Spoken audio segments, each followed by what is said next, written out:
Clip can rock you. Lepe when you coming true. You can see. All the good gonna do for me, oh. Baba, your blessing to plant me and I got cut out to oh. You opened door, you made a way. Made my enemy call it fair. They wanna wallow down me. Like listen people not saying. Me only used to tell I mean now they telling me okay. Congratulations. They opening corridor for me to pass. When you said the full say congratulations. See how you turn it around for good from the way to fail.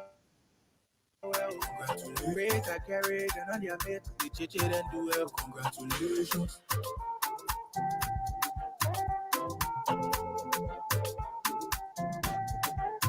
Congratulations. Yeah, all my kids they wanting me for. All of my Kenya give it to God. They think you love do it, follow my mom. Les papes la zoba, les pola dunku duku. Siletina do. Jella to say we not doing so. Me I got pepe, you turn it around for me. When all of them were looking down on me. Clipper you still a show. Your umpa you slow but sure. Let me hear today, tell me answer. Used to put your level, tell me what's that. Look better than blind to your dream. Papa, I do as you say. Hey, you can see. All the good gonna do for me, oh. Papa, your blessing to plant me and I got cut out to oh. You opened door, you made a way. Made my enemy call and fail. They wanna wallow down me. I listen people not saying. Me only used to tell I mean now they telling me okay. Congratulations. They opening corridor for me to pass. When you said the full say congratulations. See how you turn it around for good from the way to farewell. Congratulations. The grace I carried and on your mate, we chit and do well. Congratulations. Color.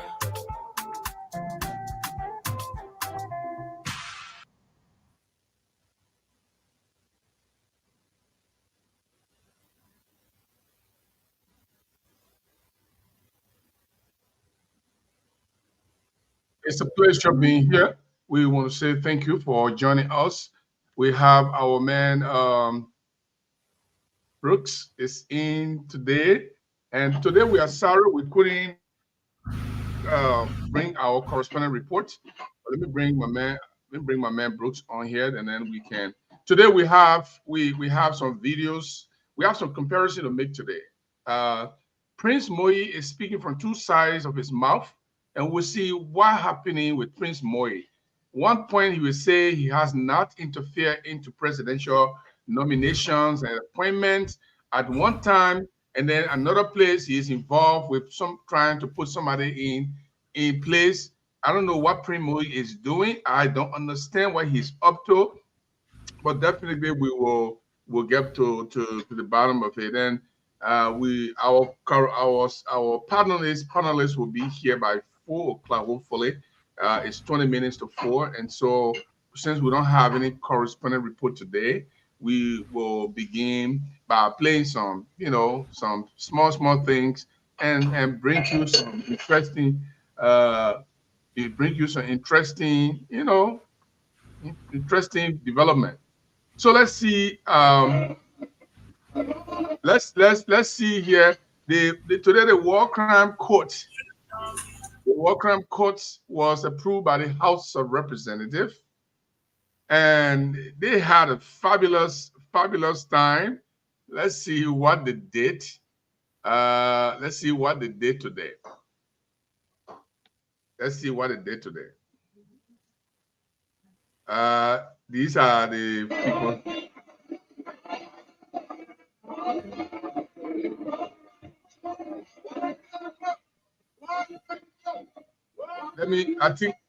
I think I'm not sharing it. Let me see if I did share it. I think I made a mistake here. Let me share that for you. What is that? Oh, okay. I think yeah. So today there's so much that is going on. There's so much that is going on in Liberia today. War crime court has become a very, very important part of our Liberian justice quest. And so we want to give you an idea of how the Senate, I mean, how the representatives behave today. So let's go and play that.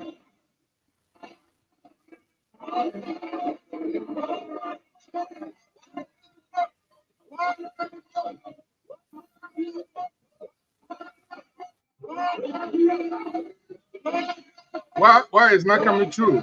Why it is not coming true?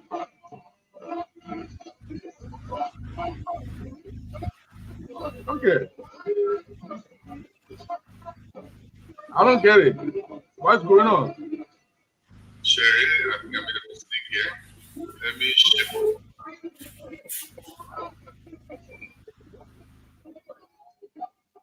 I don't get it. I don't know. I don't know why it is not sharing. I tried to share my screen, but it is not sharing. But I don't know what's going on. It should be able to share. It said the video's background, but okay. I don't know. It should be able to share. Otherwise, I will download it and then share it. I'm trying to share it from my side here. Let me see. Let me try one more time. Share. Now it is on there. Okay, so then what I'm going to do is I'm going to download it and then put it on here because I think either way it's still got to be played. I just still want to play that. But guys, thank you for joining us. War crime quotes is trending in Liberia. It's trending in Liberia. We'll also bring an interview with uh, an American Under Secretary who definitely who is interested, I can say that, who is interested in seeing to aid uh, war crime court. And she did explain, let's play this. Let me play this and see if we can get a clear picture of what we're going to be doing. 4 o'clock, our panelists will be meeting us. My man Brooks is in studio today. Shigu is gone to check on something. We hope that he will find what he went to check for, or he's running away from us. We don't know. So that we'll determine tomorrow what happens. We'll set up a tribunal here and see what Shigu can face the tribunal. So let's look at the war crime code.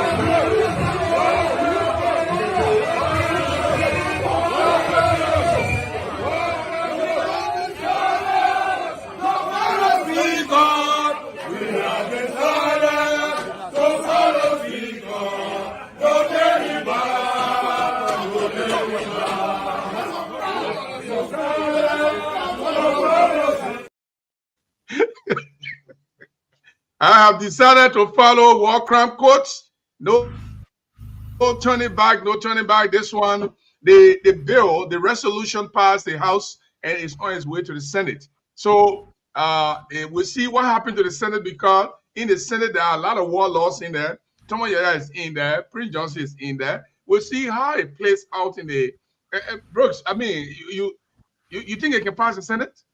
What do you think? You think it can pass the Senate? Actually, with the momentum coming from the House of Representatives today, Right. so surprising to the nation. It's very interesting. It's a trending situation right now in the country, and everyone like finding a means to get a data on their phone to watch Okay. yeah, to watch the identical thing that unfolded today at the Capitol building, to see the representatives in a jubilant mood shouting war crime. Shouting, very, very happy to Yeah, see so that. Yeah. I don't see anything. We're looking up to the citizen, the people right now, the country is looking up to the House of Senate to see how far or how they will proceed with it as well. How the Senate will proceed. Yeah. That is a very, very, very, very important observation, because at this point in time, Brooks, all the Liberian people, they want to know whether this war crime code thing is going to pass. Justice is on the rise. People are now, people are very, very concerned about justice these days. So, yeah, but go ahead and finish your comment. So, like I said, all is being watched now at the House of Senate by the Liberian people to see how far and how will they proceed as well. But questions around is about some of the people that are already jubilating today. Mm-hmm. War crime code. They've been there. But surprisingly, I saw Yeke Koluba. Why did Ah, Yeke Koluba they've been been there. what? They've been in the house there. Uh, Ellen, they've been in the house there. We are, and now Joe Boakai, and seeing them still there, those that are still being re-elected and jubilating in this form and manner, in this mood, it's surprising to the nation, Chief. Why now? If you could jubilate like this, what is, I mean, giving you the momentum, the zeal, the Prophet King can say Ziale Tule. What is putting you in Ziale Tule now? Ah, What no, is I giving mean, the spirit? I joined the politics of it. I'm going to play something from the U.S. Ambassador at Large, Dr. Beth Van Schack. She is in Liberia. She had an interview with OKFM. Yeah. And I'm going to play that. She explained how the war crime code is already been set up. She explained how Joseph Boyka has already set up, has the preliminary mechanism put in place, the resolution, resolution.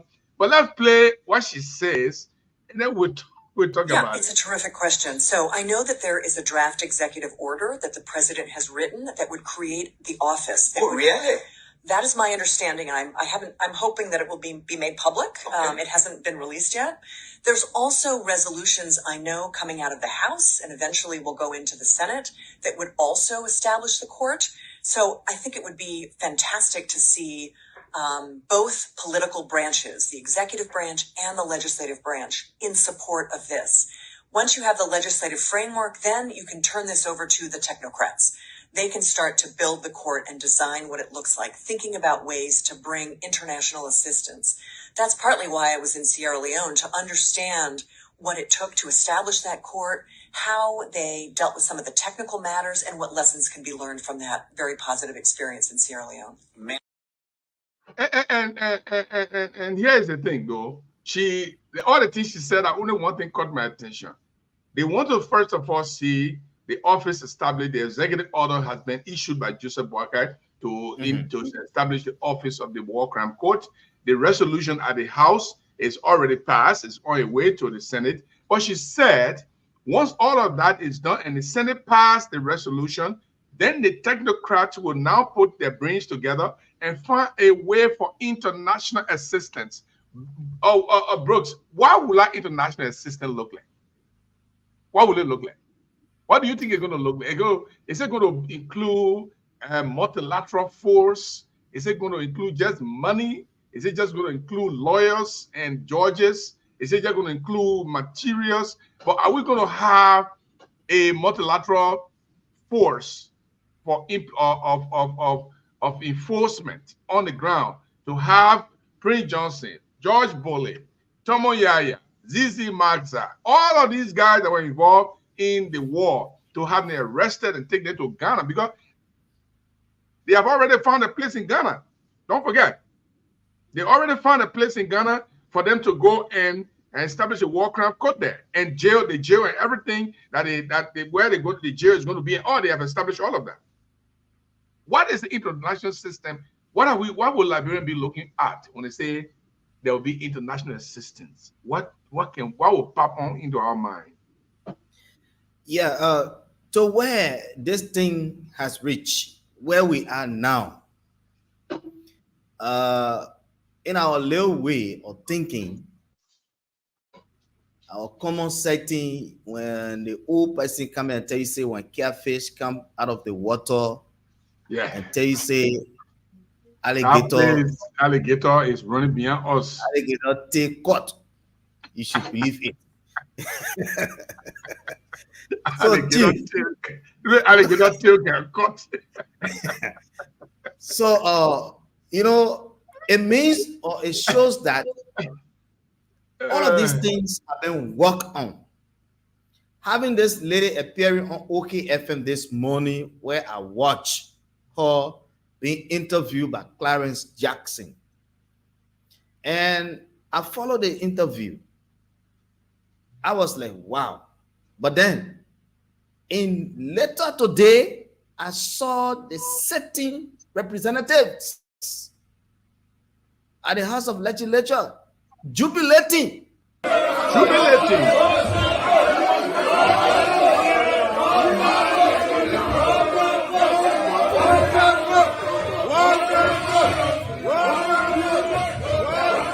This is the one you were talking about, right? Thank you. Jubilating. So, Chief, let's give space and space.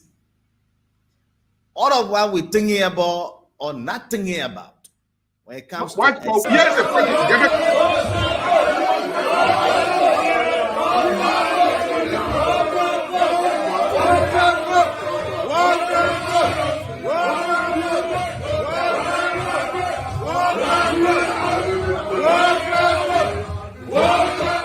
Is in the midst asking for war crime code too. Yeke Kolba was a soldier. They were the one that were in the ERU. Is it ERU or Rapid Response Unit? RRU. Yeah, who were conscripting people and taking them to the war front in Lofa to go and fight. Yeke was one of them. I know him very well. I know they used to take people from the street. If you see you in the street, they put you in the car and carry you to the war front in bombing or Lofa to fight. So now. But then they had SOD. SOD. That was SOD. Yes.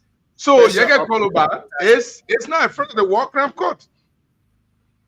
You think Prince Johnson is afraid of the war crime court? Him Yeke wearing a CDC beret at the same time in it,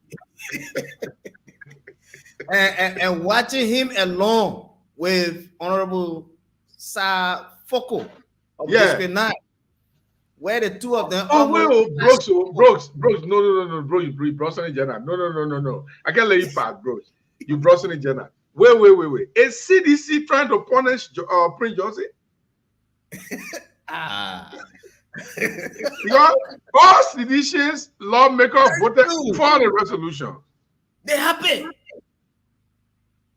Oh my God! I didn't catch this long time. They were against and they were better with person like Yeke. Even speaking about the war crime school yesterday, they used to be better.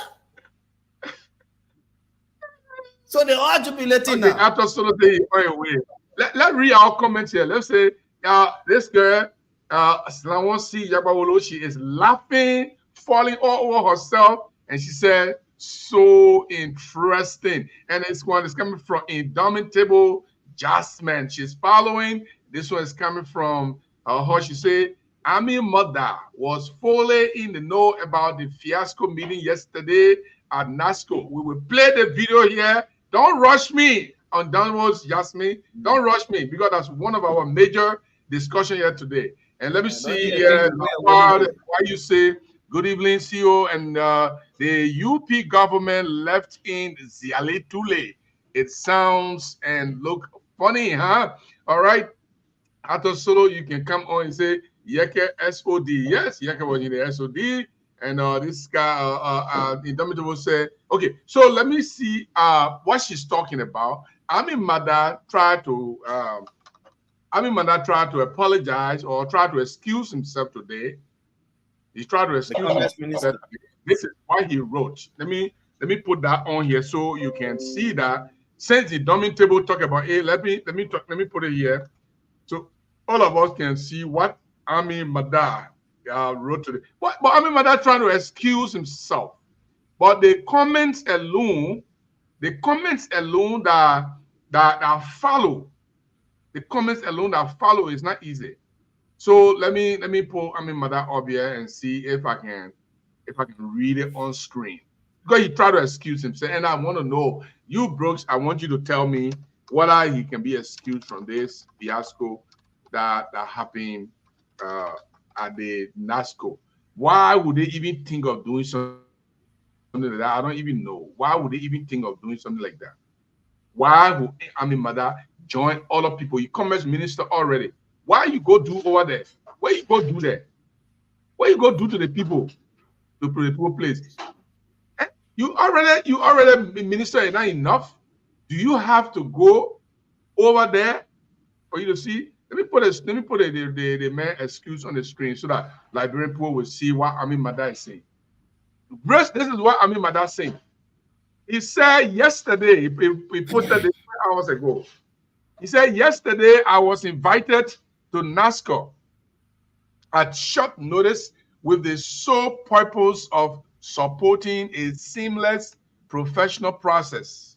As far as I was concerned, an officer in charge is not a permanent assignment, and there were no political motives or intent to disrepute anyone. However, it is unfortunate that it was not managed properly in the spirit of the positive intent and has been publicized.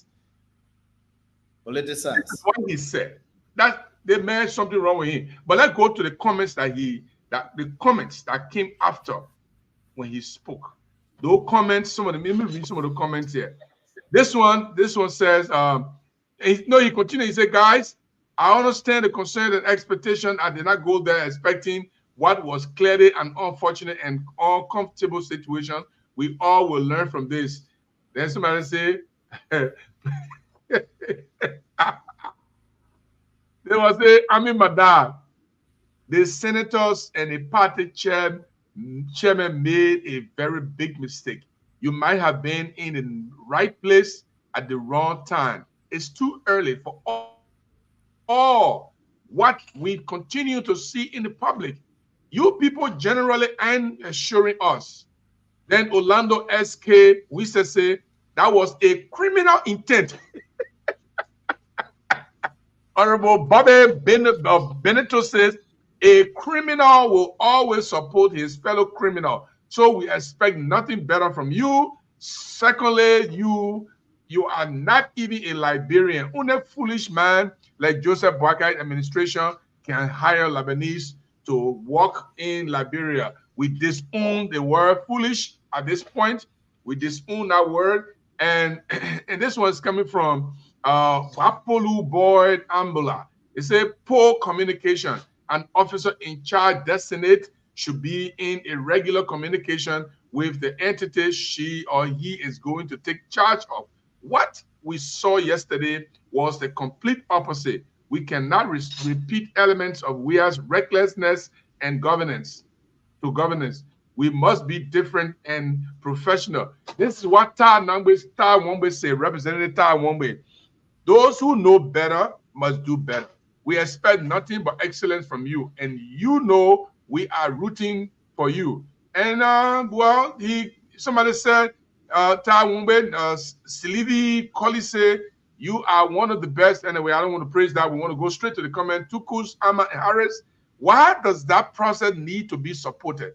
Don't you think it is intimidating to those at the entity? Your first introduction is done in such a manner. We are those being visited.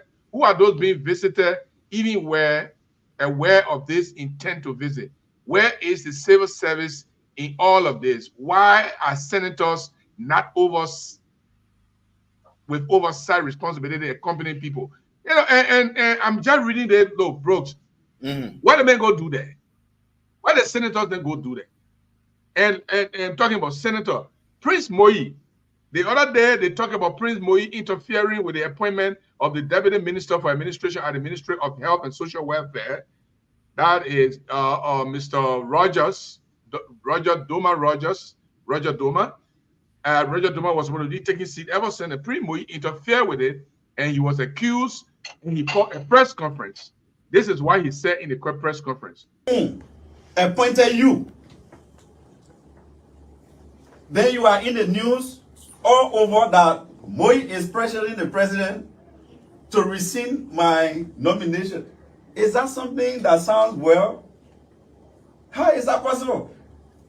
I think what happened is that person was misplaced and the president is not satisfied and he's determining to bring those individuals to book. So the way to make the public to think is to use Moye, that he's pressuring the how can I pressure a president with that wealth of experience and very, very educated and to do something that is not right?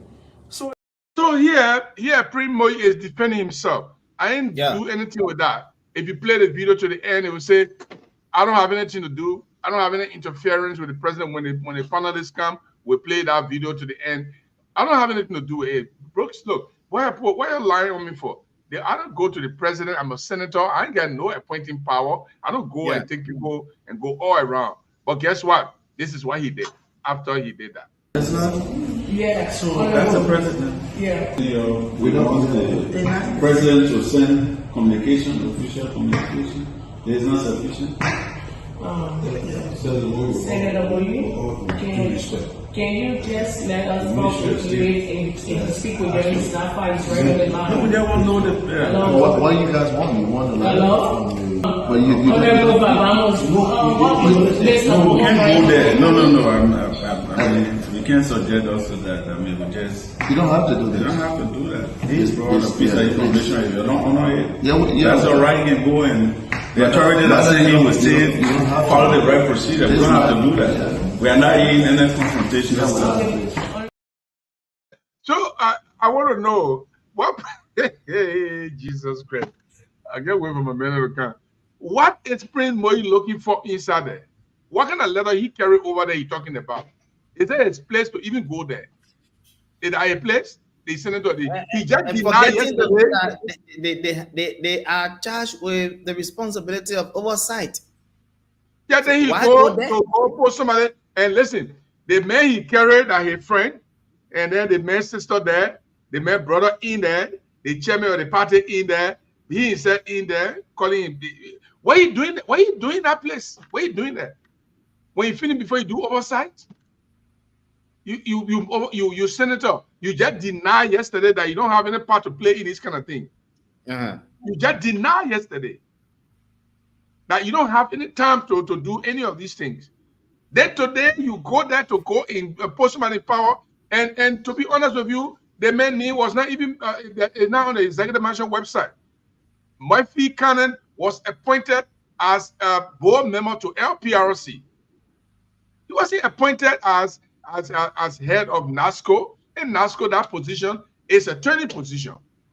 George Bagger, can I just take the people attorney man from the attorney position like that? So even if that's going to happen now, so can we have Prince Moye and others? They can be speaking from the two sides of the mouth all the time.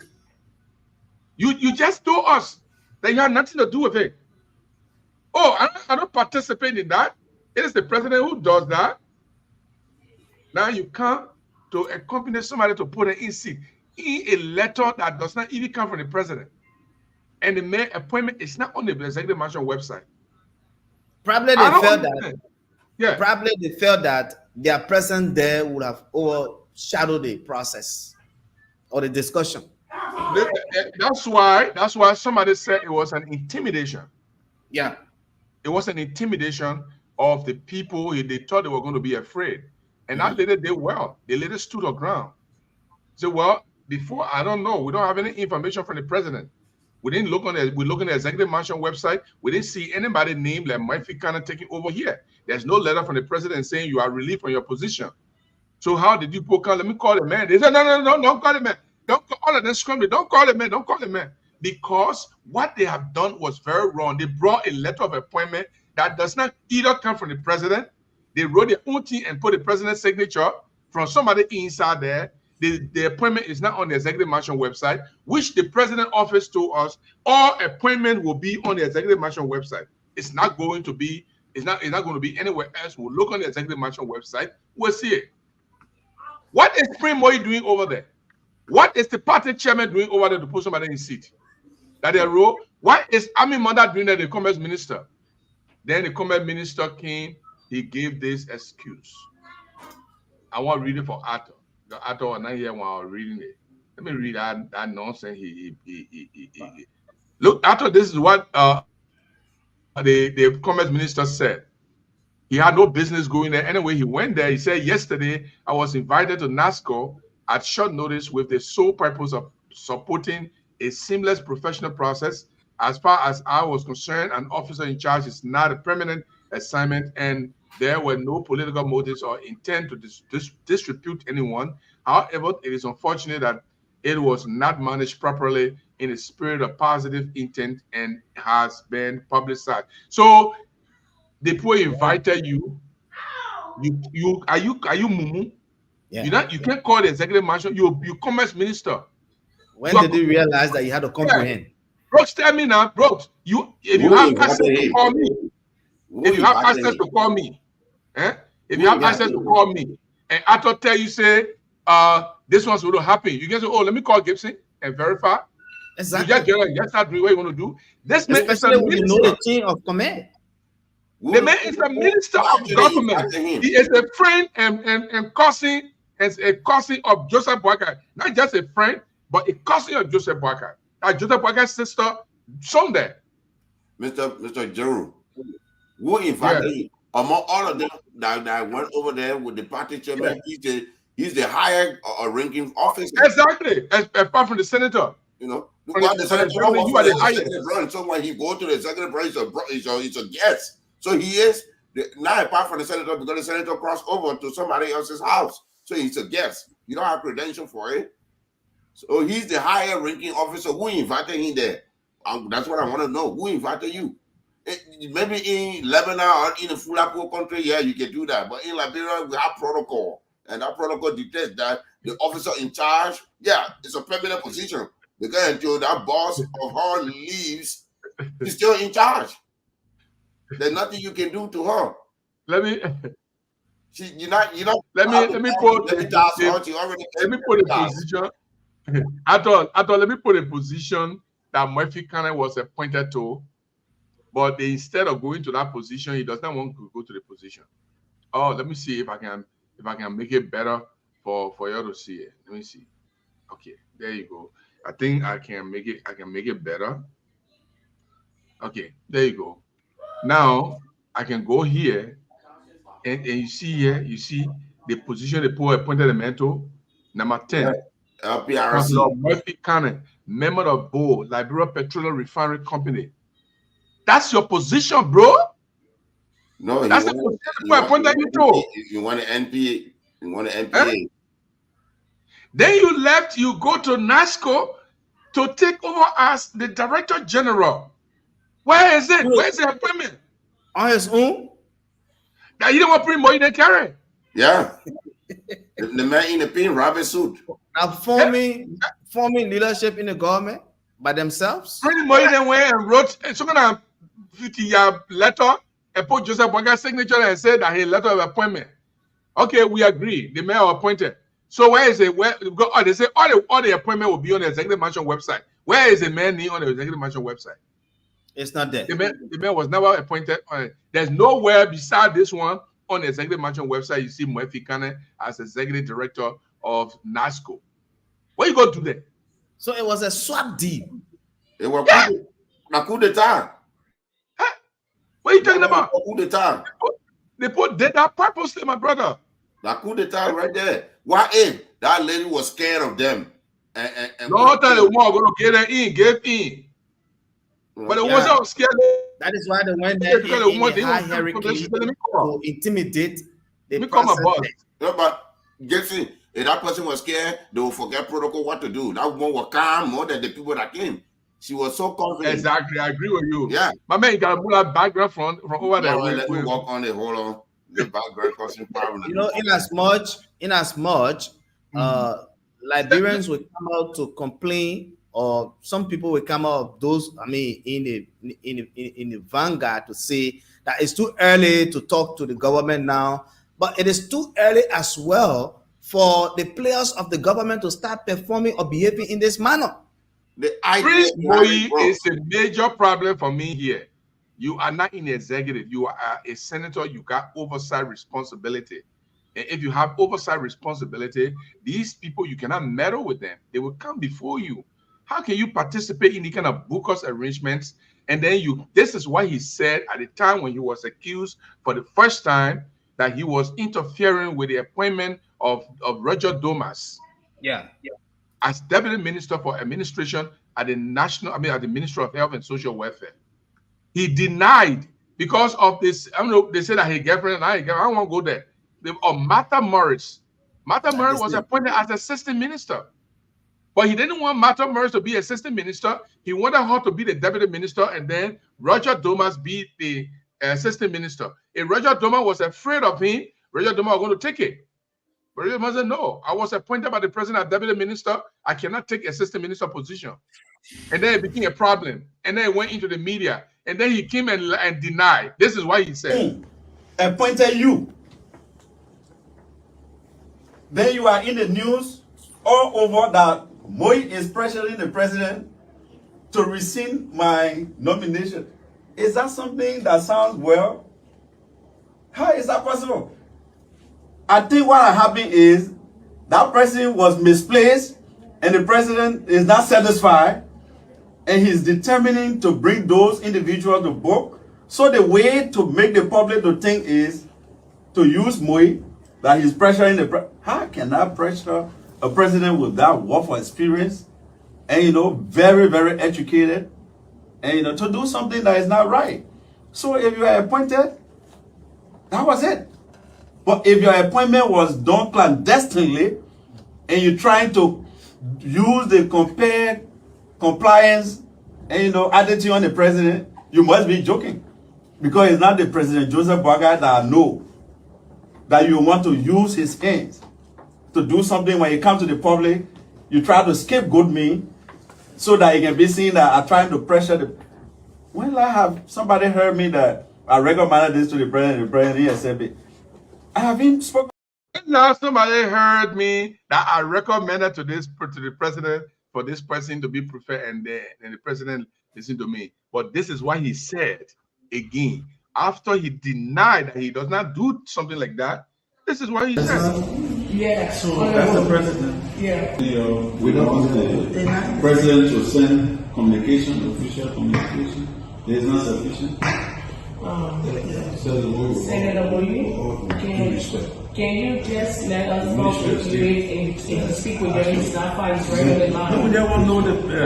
What do you guys want? You want to let Hello? But you we can't go there. No. I mean, you can't subject us to that. I mean, we just. You don't have to do You this. don't have to do that. This brought a piece of information. If you don't honor it, Yeah. that's all right. You can go and the authority that sent him was saying follow the right procedure. We don't have to do that. We are not in any confrontation. You don't have to do. You invade my agency, and you telling me I don't have to do that. You don't have to come to me in the first place. I thought I really beg you, please. Senator Moye.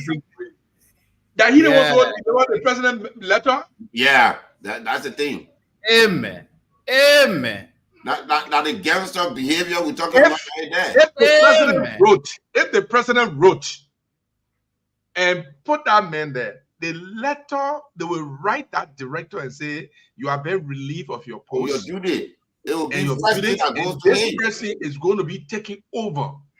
But you bring letter with you to the place to show to the man, yeah, president letter, yeah.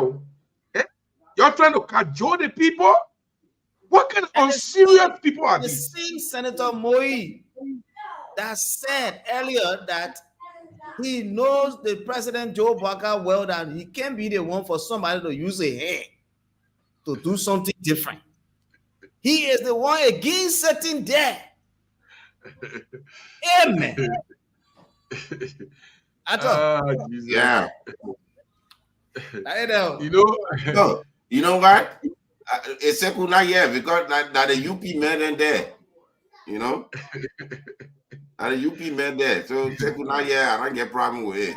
They get so no, who the UP men? Who the UP men? Uh-huh. So Prince Moye, I got something I want to show. Prince Moye, he just lying for nothing. He's participating in every bit of what is happening. Prince Moye is one of the people who do the vetting for Joseph Boakai. If I were him, I will show my hand and let everybody know that I'm doing what I'm doing. Guys, let me show you a picture of people who are on Joseph Boakai vetting team. These are the people. The big being need to plenty about there, but these are the people that you need to look at that doing the vetting for Joseph Boakai. The Jeremiah Kun is at the head of it. Senator Ellis Tyler is part of the vetting team. Senator Nyombi Kanga is part of the vetting team. Darrell is part of the vetting team. Minister Sylvester Grisby is part of the vetting team. Senator James Barney is part of the vetting team. And then who is this? Prince Moye is part of the vetting team. And then who is this? The UP chairman, Luther Tappet. So the same people, the two other people that are part of the vetting team, they are carrying letters and signed by the president. Whether the president knows about it or not, we have no idea. These are the people that carry the letter. Look, it's so bad that the chairman of the party, the senator of Bond County, who happened to be a part of the vetting team, they will take the president letter to go to the place and say, yeah, the letter the president wrote, the men will be in the place. It's not the proper channel. And this is the party chairman. Yeah. Sorry, Chief. This is the party chairman that led a group of people to Joe Boakai place. Yes, because they didn't get in job. He was appointed at the time. Because they didn't get in job. So he wants to Papana. Let me give a brief here. Ladies and gentlemen, if you are watching us, this is Blaze TV. We are here every day, 3 p.m. will be correspondent report today. Our man is not there. Brooks is sitting in. Our correspondent report did not happen today. I know all the correspondents relaxed. They are resting today. But by 4 o'clock, we have our panel discussion. Today, we have two major issues plus other issue we'll be talking about. Is the double standard of the government officials. Boakai mismanagement of the appointing process can hold people accountable because they try to destroy his name. Prince Moye is playing double hand. I don't know how he is doing that, but he's playing double hand. And also we have the war crime code to talk about today. There are two pieces of video we got to play here, and we see lawmakers from the House of Representatives very, very in joyous mood. They're very, very happy. They have been singing hallelujah to war crimes code after they passed the resolution. Beautiful. I like that one. Thank you very much. You can use it as long as you want. Then the U.S. ambassador at large, Beth is going to be telling us what is the stage are we now with a war crime. Listen, German, war crime court is about to be established in Liberia. War crime court is about to be established in Liberia. In fact, the war crime court, the place has been determined where it is going to be. It has been determined. It is determined that in Ghana, the war crime court is going to be in Ghana. The prison going to be in Ghana, not the court itself. So because of the war crime court, Prince Johnson accused that Joseph Boakai of no longer answering his calls. Let me just read a snippet of it. Nima County Senator Prince Johnson has expressed a strained relationship between him and President Joseph Boakai amidst discussions for the establishment of the War and Economic Crime Court. According to him, because Joseph Boakai won the Economic and War Crime Court, he no longer wants to talk to him. He's not picking his calls. Speaking on Tuesday, March 5th, doing a live interview on True the FM, Senator Johnson revealed that there has been no communication between him and the Liberian president since President Boakai met with Allen White, a war crime court advocate. And what did Alan White say when he met Joseph Boakai? Let's play that for our people so they can know what happened. What did Alan White say? What did Joseph Boakai say? We want to do. Let me see if I still have it. I hope I didn't delete it. This is it. I just, we've been on this journey together for a long, long time. And I wanted to thank you for the phone call. And I just wanted to ask you again, why did you want me to come over here when you? Well, you've been a good friend of Liberia. And I don't see it just as a duty. I see it as a concern for a country that you have interest in, and you pursue that, and we believe your concerns are genuine. And so we've opened the door for us to work together. That's why we call you. Well, Mr. President, I can't tell you how many people worldwide, when they read your speech and you talked about having an office of the War Crimes and Economic Crime Court to facilitate the creation of this tribunal, international tribunal here in Liberia to bring the justice to the people. I heard it from the US. My phone blew up, as you can imagine. People said I could not believe, and they were so ecstatic and elated. And since I've been here, I've heard the same thing. So I wanted to thank you again and give you full assurances that we will do everything we can to help you bring justice for the victims of those 250,000 people that were killed during the 2 civil wars that happened. Well, Alan, in every country, and especially a country that boasts of independence, 176 years, and you know very well that it is because of the impunity, the disrespect and disregard for justice that have created all the upheavals in this country. And we believe we have to lay this to rest. Let all the facts be known. Let people who think that they are. I want us to stress that word. That was Joseph Boakai in communication or in discussion with Alan White. Alan White is an advocate for war crime courts in Sierra Leone and Liberia because of the heinous crimes that were committed against our people. He has been in the advocacy in the vanguard for a long time, but he retired recently. And while he was in his retirement, thinking that there was nothing going to be happening about Liberia War Crime Court, Joseph Boakai invited him to come to Liberia. When he came to Liberia, he met with Joseph Boakai, and they didn't do it behind closed door. They did it on video. They discussed it on video. And he asked Joseph Boakai, why did you bring me here? And Joseph Boakai told him that the respect for human rights, the disrespect to people, the victims of Liberia, they needed a war crime court to be established. And Joseph Boakai has already informed Alan White that he had already written an executive order. The executive order spelled out the establishment of an office of the War and Economic Crime Court, which will be established very soon.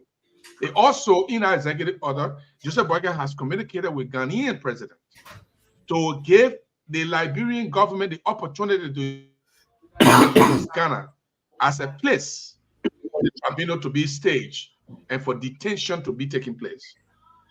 And they read the House of Representatives. They picked up on this. They were happy about this development. So somebody introduced a resolution in the House for them to allow the War Crime Court to be established. Today, the House of Representatives, they unanimously passed the resolution. The resolution is now on its way to the Senate. The House of Representatives agreed that War and Economic Crime Court will be established in Liberia. If you think I lie, this is it.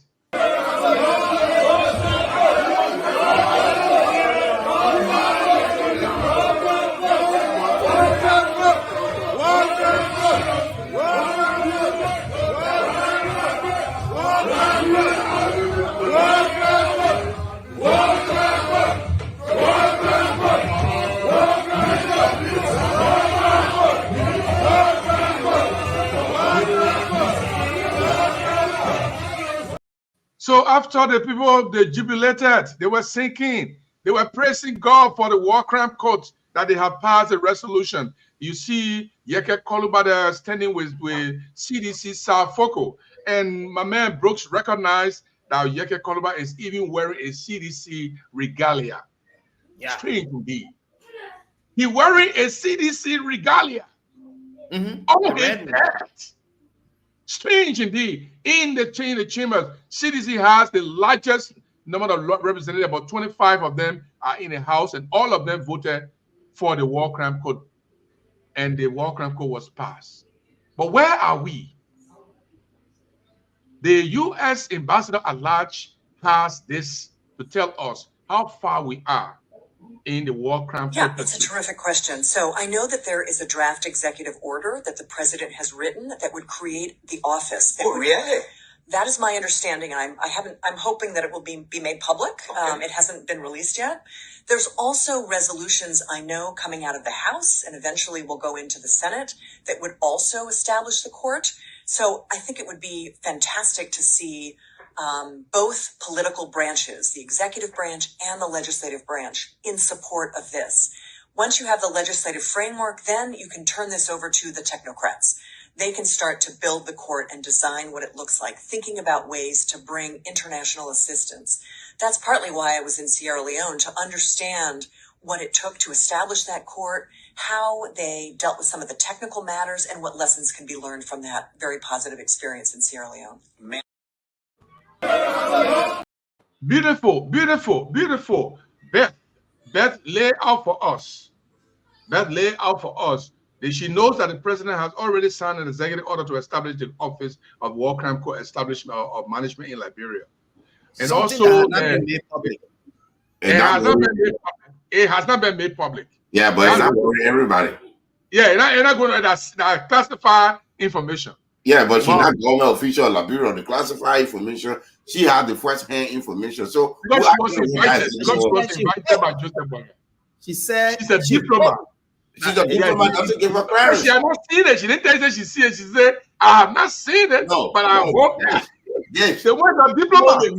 Even the reporter in Liberia said, "Really? Because how can you get classified document that's not being made public to even the House of Representatives or the Liberian people? You are a diplomat. You are enemy of the country." No, but I thought the United States diplomat is like a Liberian president. No. Protocol. A U.S. diplomat, the enemy of the state. The people were invited specifically by Joseph Boyka to come, and he diverted to them. You have to know what color draw I'm wearing. No. But tell me how you think Alan White knows that Joseph Boyka, when he said it, if I can play the tape again, I'll play it one more time. How did he know? How did Alan White know that Joseph Boyka wrote an executive order? That's what I'm saying. Because Joseph Boyka told them. Because Joseph Boyka told them.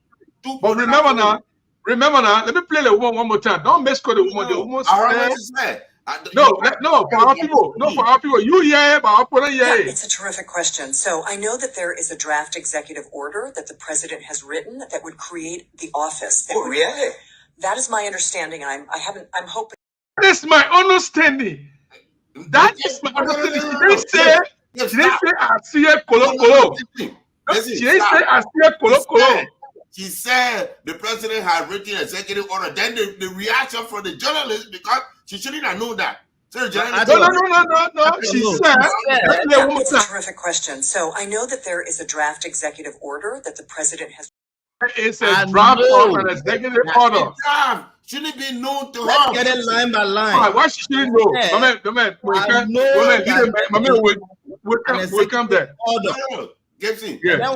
Clarence let me finish my intro. We'll come to the discussion. And you're running from it. Let me finish my intro. Then we'll come to the discussion. A nuclear bomb, and you're running from it. You know. Let me make you small. Let me make you small. Then the people know that you're not supposed to be speaking. Let me finish my intro. Then we'll do. So now, Liberians, we have a setting, a very sure thing that war crime code is on its way to be established in Liberia. The court is not going to be located in Liberia. The court is going to be located in the Republic of Ghana. The court is going to be instituted. It will be manned. The jail will be in Ghana according to information. Whether it is a good thing, it's not a good thing. I have been an opponent of war crime court, but the reason I oppose war crime court no longer seems to suffice, because my thing was, since the Liberian people chose TRC over war crime court, we rather go with TRC, reconcile everybody, move on, and then do a no more. That was my thinking. And then the TRC came out with recommendations. These recommendations were never respected. The recommendation never went into force. The House of Representatives and the Senate, they didn't rectify them as they should have. Ellen Johnson Sirleaf did not implement any portion of the recommendation. In fact, she was barred for 30 years from taking public office, but she violated that. So TRC was thrown in the dustbin. Now, I am on the fence right now. Anyway, you push me, I can fall down. I can fall down to walk around Kosa. I can fall down to not walk around Kosa because I'm a free man like a bat now. I can decide whether walk around Kosa is a good thing for Liberia, and it looks like I'm leaning on that side. Before I bring Arthur in, let me read a few comments here that are coming up very quickly. Let me go to Lawa says, he said the guys don't know how to use power. Mr. Corrupt Senator Prince Moye, why can't you forget too much power business and go to do the job the people are giving you? Prince Double say Gibson, please check your inbox. Ms. Prince Moye is part of the Joseph Boyka vetting team. And this one is coming from Chris Doe. Good evening, guys. I'm watching you from Maryland County, Plebo. Are you kidding me? You in Plebo right now watching us? We want to say thank you very much. We'll be glad one day to meet. And Kana Zile say greedy people. And this one is coming from Nathan Davis. Nathan Davis says they receive brown envelope. Yes, they always do receive brown envelope. And this one is coming from Winwo Lake. She said that she knows, which means she have seen it already. He's right. Print Arthur Solo, you got somebody to support you here. So let me go to Arthur Solo. Arthur Solo, tell me the prospect of the war crime code. I don't know why you want to argue. If you can go ahead and argue the woman information, but I want us to discuss the possibility. What is it for is it peaceful for our country? Yes, it is. Look, what I wanted, it may not be 90% of what I'm getting. Because I wanted the people to institute it instead of the executive order doing it. Today, the House did just that. But let me bring you to some reason why I usually worry. You think that I'm against war crime code? No, I want the people of Liberia to have the same of the war crime code, not the foreign diplomat.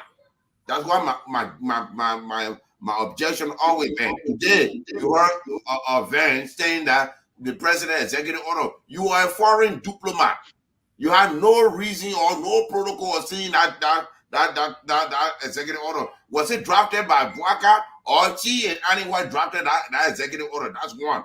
All those yokos in the House of Representatives are crying, war crime code. We wanted to start on the committee that drafted the actual bill. Or Venture just drafted the bill in DC and distributed to them and they signed. This is what we're talking about. Gibson, war crime code. Let me clarify two information you put out. The code itself will be in Liberia. That the prison compound will be leased out to Ghana if possible. So the code itself gotta be in Liberia because no way, the code will not be in Liberia.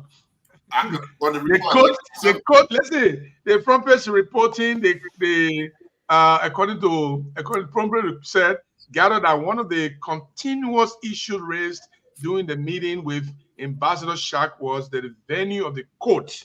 The venue of the court, which had been widely reported to be Winnipeg in Cape Coast, Ghana. So you just heard Venture herself.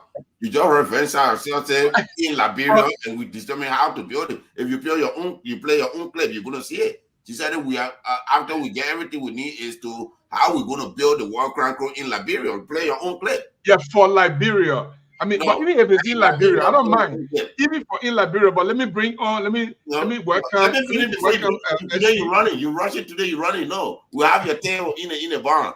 I'm not against war crime code, but the way I have your tail today, I'm going to wake it all around.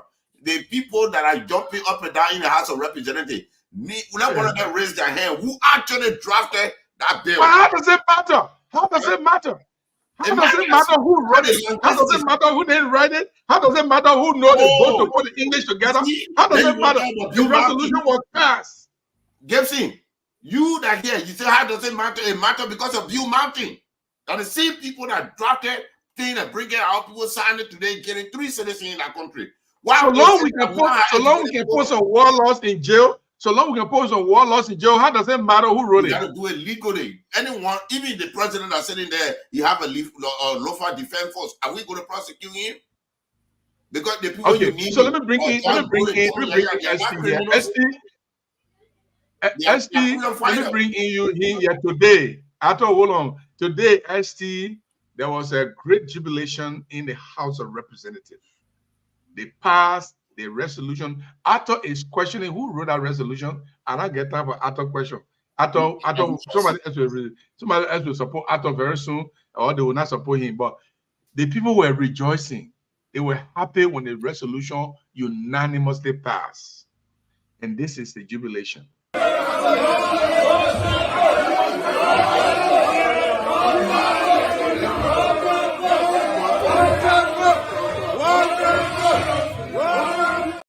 And during this jubilation, if you look in there very carefully, you see Yeke Koluba carrying the regalia of CDC with Safoko, about 25 seditians who are lawmakers. All of them voted for that war crime code. Is there a punishment for Prince Johnson? Are they trying to get back at Prince Johnson? We'll get there in a little bit. But now, the U.S. ambassador at large diverged the information about the certainty of the war crime code.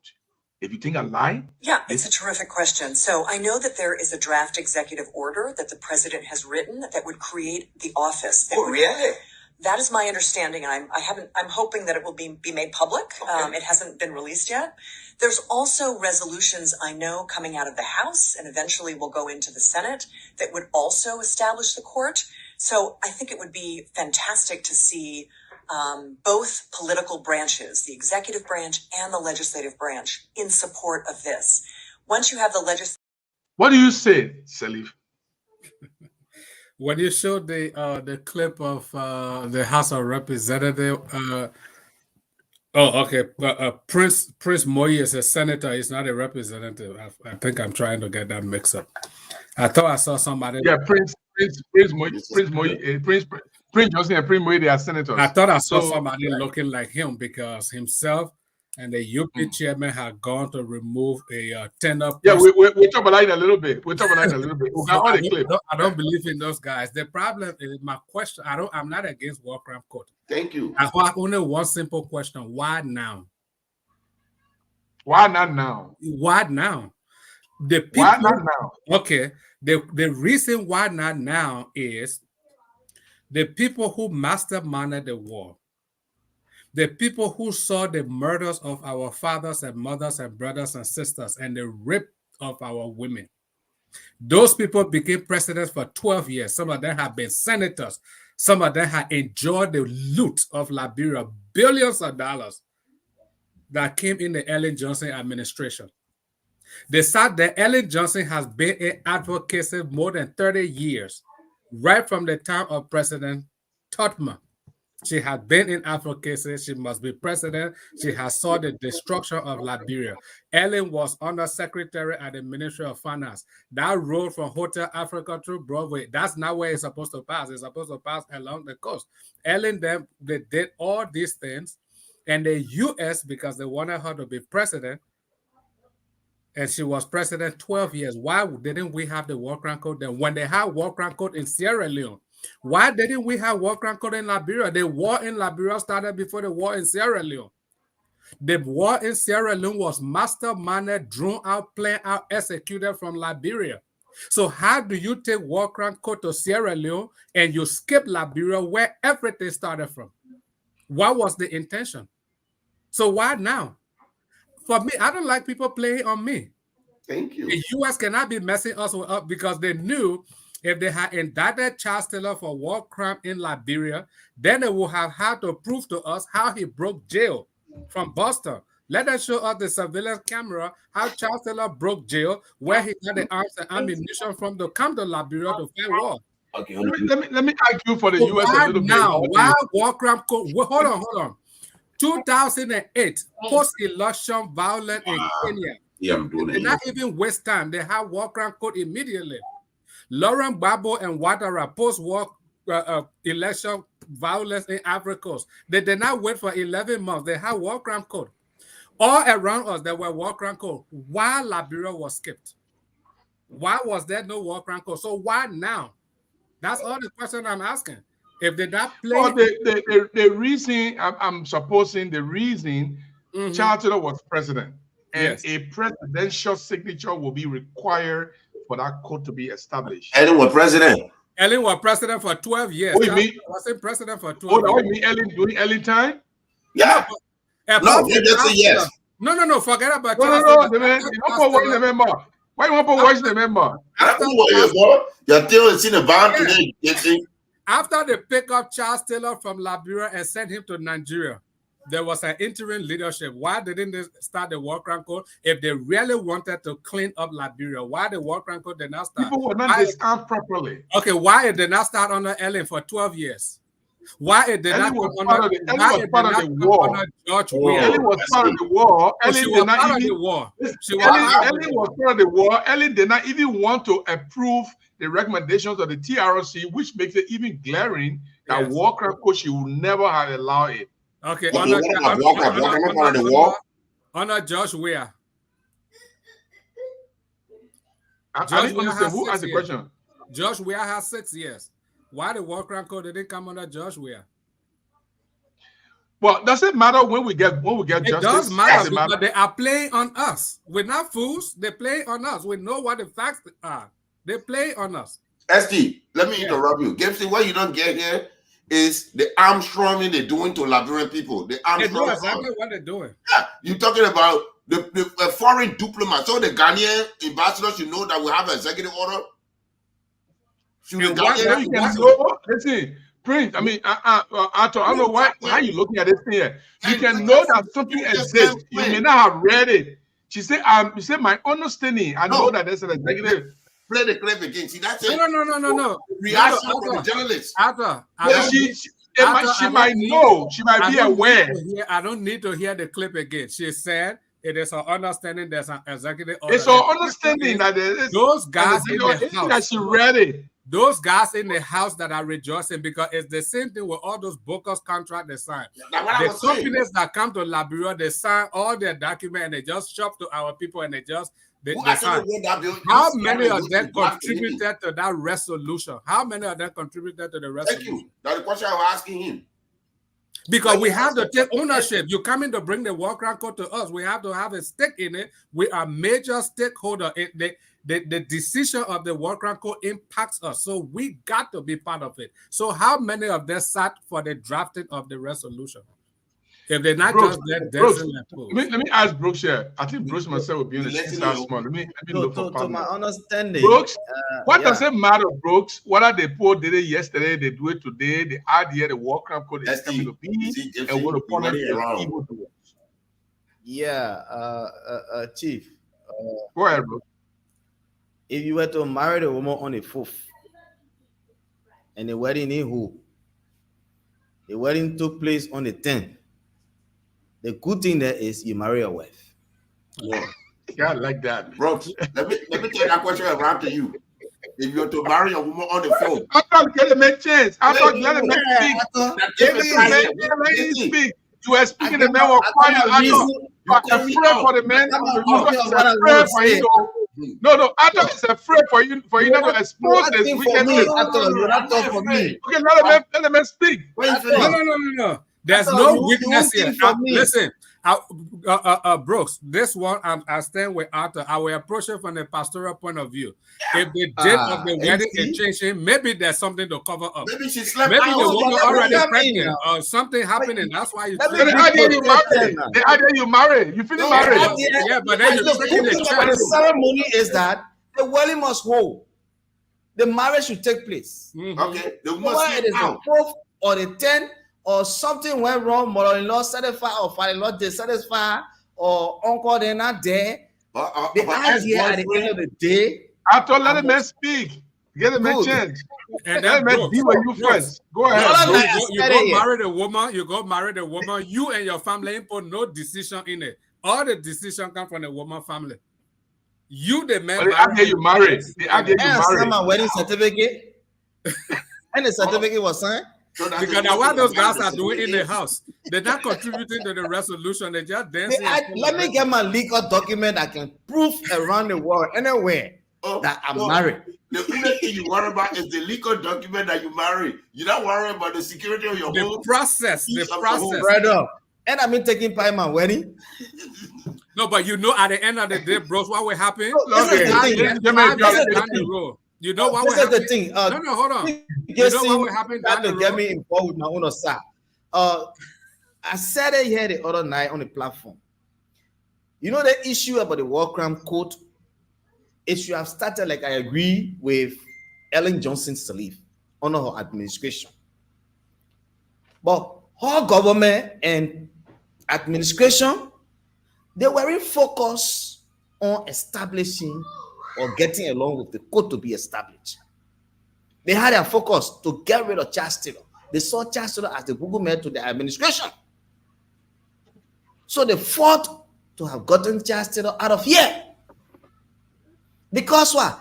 Somewhere or the other, all of them, their hands are tied to this court issue. Now, it ain't happening or not any. We all saw it and we felt that it should have happened. George Weah came in with his administration. The country, the Liberian people, with the same mindset that this court was going to be established under George Weah, because we saw them agitating for it. We saw them pushing for it. We saw them protest for it. They protested. And at the end of the day, the same question again we ask, why it didn't happen? Now, right now as we speak, gentlemen, the option is this government for this establishment. And they saw it as an option to elect this government. And that is the focus of the Liberian people now. So to see our lawmaker then jubilating, it's not strange. It's not strange. Yeah, but in other countries where the war crime court took place, they did not wait for the signature of the president. They took the cases to the Hague. They indicted the people to the Hague and went and picked them up. They did not need the president. We have cases to sign up on it if they mean business. But let me use your analogy as a pastor to help you out small. Don't ever go marry a woman and just want a certificate, because 1 year down the road, I watched she and her family were used to abuse you. Say you sat home, you didn't do nothing, we marry you. And then that marriage will end up in divorce, because when all those insults start coming, that you didn't contribute to the wedding, they did everything for you, you're not man enough, they did everything, then problem will come. So that's why we want our representatives that are rejoicing. How many of them even read the resolution? Or dropped it. Get a loan to help drop the It's coming to your country. The war crime is about your country. Why wouldn't you be a stakeholder? Why wouldn't you be part of the process to say this is how we want it? Other people sit in the country, they just dictate to us everything they do, and you know it's not fair. I don't have problem. To add to ST, you know, he's a slippery journalist now. I think the people are just ready for it now. Yeah, okay. Brooks, yeah, but we want a fair process. Let me ask you there, Brooks. You talking about your wife? You don't want to get certificate? All right, guys. Okay, guys. 1 minute. Isaac Jackson is on the line, and he wants. Yeah, Tony. Now you show face. No, he said he busy, but we made you show people. Let him. Yeah, go ahead. If you send a link, I could jump in quickly, but I can. Okay, let me send a link. Let me send a link. Let me send a link. We'll see the man face. Let me send a link. Wait, they make him be behind the corner and be telling us. That's what I'm saying. But let me talk to Brooks. Your wife, you going to get married to on Sunday, and today is Tuesday, and she go outside to her ex-boyfriend place and slept there. But here is the thing. Let me bring the people. Hold on. I'm going to marry that woman and I know that she's going to ex-boyfriend. After 1 minute. He said he's going to get married. He won't marry. He just want to separate. I just want to get married. He just want to. I'm looking at. Let me bring the conversation from the other side. Let me bring the conversation from the other side. Because the question is why now? Brooks, 1 minute, Brooks. Secret, you are most welcome. But let's go to some of the argument coming from our text, our commentators. He said you can be player and a referee at the same time. Madam Ellen was allegedly involved in the war. And so she argued that, do you guys know how many years it took for Cambodia? To establish its war crime court? And this one is coming from Indomitable Jasmine say the WECC, War Economic Crime Court, will serve as a deterrent for future actors. Now we have Isaac. Isaac want to respond to a question because he been watching, he been listening. You want to respond to a question. Isaac, go ahead. Yeah, thank you, Gibson. Let me thank my distinguished colleagues who have always taken time off their busy schedule to join your show. Currently, I'm still at work, but I thought to come in the basement to answer the query or the peppery question. I wanted to say query question, but the peppery question from our colleague. The question, I don't think the question is an unanswerable question when you say why now. The reason why I say it's an unanswerable question because we can get it from Dr. Martin Luther King, right? Dr. Martin Luther King Jr. His famous quotation on the issues of justice and change. What did he say? He said the arc of the moral universe is long, but it bent toward justice. So the question cannot be why now. If you say why now, the answer we give is that it takes long time for change to come. There are people who have been working assiduously hard. There have been effort to stall this process, but there have been committed people who have been advocating for the coming of the court. So if the international community, based on the universality principle, can come to the rescue of Liberians who have been calling for the court to come, we cannot again ask them, but why now? So if you're asking this question, why not? Are you suggesting or implying that the tropotos, the choppers of ears and tropotos who are making law for us in the Senate, they should go unpunished? Thousands of Liberians' blood cry to heaven for justice. Does it matter when justice comes? I think it should come. So it will get the answer from Dr. King. The arc of the moral universe is long. No matter how long it takes, but it will bend towards justice. Justice will be served at the end of the day. So Liberians should embrace the coming of this court. I don't know, but if you have been following our politics, on top of the grotesque trauma that people like Prince Johnson visited upon the country, see how much Prince Johnson have undermined our democratic culture. See how much he's been doing damage to the democracy of Liberia, taking money and selling selling the people of Nima vote because they are loyal to him. See how much they may have been doing to the democratic culture of the country. Okay, so on top of the grotesque trauma that this man visited upon the country. Hold on, let me finish. Somebody want to say something? But I'm just saying to you, there are too many things that this court will address. And I think Liberians should applaud the coming of the court. Somebody say, oh, why the lawmaker ask difficult questions? The lawmaker themselves have been yearning. I am happy that they are receiving this resolution with outstretched hands. We encourage the Senate to pass the resolution. When the resolution is passed, like the U.S. representative said, the technician will come and do all the technical work. Some people are worried about peace and security. Does that really matter? Hello, I didn't get you. I've stopped. Some people are worried about peace and security. Does it matter? But I think the effort is to basically bring about peace and stability once and for all. We cannot pull back from this effort. We cannot tour from this effort because somebody continue to threaten. I mean, those who continue to threaten our peace, they are our cowards. Because if you are not a coward, if you are not afraid of justice, if you can account for what you did to thousands of Liberian people, you will stand before the bar of justice and exonerate yourself. But you can't be hiding behind violence and say, "Oh, if you bring the court, I will get into violent mood." That you threaten violence to not stop well-intentioned people from bringing the court for accountability. You cannot talk about democratic accountability in the absence of a court. After let you finish, Isaac. So my last point I was trying to make is you cannot talk about democratic accountability in the absence of the rule of law. So here's the thing, Isaac. Here's the thing. I want to play this video.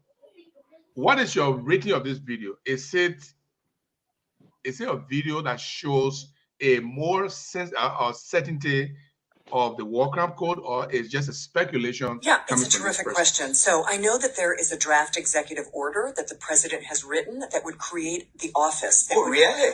That is my understanding, and I'm hoping that it will be made public. Okay. It hasn't been released yet. There's also resolutions I know coming out of the House and eventually will go into the Senate that would also establish the court.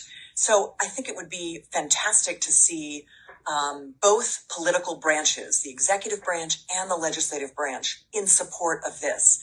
Once you have the legislative framework, then you can turn this over to the technocrats. They can start to build the court and design what it looks like, thinking about ways to bring international assistance. That's partly why I was in Sierra Leone, to understand what it took to establish that court, how they dealt with some of the technical matters, and what lessons can be learned from that. So there are two questions here, Isaac, because you don't have a lot of time, so I'm going to push the question to you, and then you can go. One is this a show of certainty that war crime code is about to be established? The second question is, when she's talking about international assistance, is she talking about just money, or she's talking about a multilateral force that will bolster the military and security strength of Liberia? What are we talking about? I mean, Gibson, these things cannot be discussed in absolutions of recognition of the fact that Liberia has sovereign diplomatic relations with the U.S. The U.S. is the most powerful country on planet Earth, and we have the traditional relationship with the U.S. So with a support from the U.S. government, every other thing that we need to complement this code should be we should come along with it. The U.S. ambassador on war crime visited Liberia during the Weah administration, and she was very clear and indicated the U.S. government support to the coming of this court. So that this lady is speaking in this very positive tone. Like she said, she had a conversation with the vice president, and in the conversation with the vice president, she was privileged to the information that indeed an executive order was already on the way. But even if I was just back step a little, I was privileged to a conversation that even the U.S. government was spitting mad, so to speak, with the Bouaka administration, and they telephoned him to remind him of earlier conversation he had had and commitment he made before his election. All right. So some of the things they were concerned about was why the commitment he made about because these were immediate things that he told he promised to have done, right? The bringing in of the war crime code. I thought he was delaying. I think it was following the telephone conversation that all these things are speeding up. One of the things that they were even concerned about, that they are even still concerned about, is Bouaka still bringing on board pocket-filling corrupt bandit to the executive governance of the country. They talk about Daniel Johnson. This is a man who stole American people money. He's on American radar. Bouaka brought him back. Few of the other corrupt bandits have been brought back to government. The Americans are concerned about it. That's why they telephoned him in recent times to remind him that he made commitment. And because of that telephone conversation, I showed he couldn't put away anymore. He had to move with speed. That's why they're moving with all their speed. There's like, a forest in Liberia, right? You got to put fire on Toto's back before Toto can start moving. So there's just kind of fire that behind Waka's back, for which all these things are moving with speed. I am only happy that these things are moving with speed because it will help our country to be stable one and for all. Those who have always threatened Liberia's peace. Because, review. Let's hear what Ato say, and let's hear what ST say, and then you make your final comment before you leave. Ato. Thank you, Attorney Johnson. You are one of the smartest brothers we have in our community. Ato Solo, I'm not against the war crime code. I have family that are lost, family members that die in the war. I want justice. What I hate is for somebody to muscle me up, which means the U.S. again doing what they did in Sierra Leone. Are they helping Liberia or hurting my statement, please? The idea is that today, even the foreign diplomat knows about the executive order that we, the Liberian people, did not even know about. That's one problem, because now who's writing the executive order? You're talking about the bill that went on the floor. How many members are on the draft committee of that bill? Who put their Liberian balance in that bill and write it and call somebody back on that bill? Or that bill coming from DC and with the top envelope, they just signing. That's one of the issues. How is it a problem? It's a problem because that was they will say, Jesse, hold on. Why you in or your district in the village, or you have any white double door security helicopter car and pick you up before you know you're in the egg. It happened in Sierra Leone. Sierra Leone listed 23 people, 23 to 33 people for prosecution, for any white to grab and bring to Freetown for prosecution. Guess what happened? They were airlifted from their villages, and by the time before Sierra Leone governor wake up, they were in the Hague. When they asked them, any white response was, I work underneath the umbrella of the international court and I have my orders and we contract with them. That brought the ban of any white today in Sierra Leone, because he did respect the people. The reason why we're saying that, when we're doing it, let we do it ourselves. Let US stay in the back, the technical support. But you don't have the fortitude. You don't have the fortitude. Doesn't mean that the House cannot muster the courage to say that I dropped a bill in Liberia when we're speaking all the books. That's what we say. But you're not sure that they do it. You're just speculating. Yeah. You're just speculating. As a way. Honorable person will respond to you. I thought you are not sure that the House did not draft that bill. You're not sure that Washington drafted a bill. You are just speculating that based on your personal experience, maybe Washington drafted a bill. That's what you're saying here. So it's not for a fact. You mean the draft committee? I'm not in the House. I can show you nothing. But I'm saying there's no information that the U.S. drafted anything and stopped it in the guy's bill. That's going to tell you that they drafted the bill. What would they tell you? But how did you know? No representative drafted the bill or studied the bill. So because yesterday they were not able to do something, today they're not able to do. Okay, let me go to ST. ST, I want you to speak out because you wanted to say something while Isaac was speaking. I want you to speak it, then Isaac can respond and then go. Thank you, Councillor Jackson. Welcome back to the show. You see, the whole thing is just a travesty of justice. Do I want the war crime code? Yes, I do want. I want all those people who masterminded the war, who murder our people and set our country back for decades. I want them to be held accountable. But what Councillor Jackson cannot tell me, and he cannot convince me, is to give me proof that people in Sierra Leone called for the war crime code before it was taken there.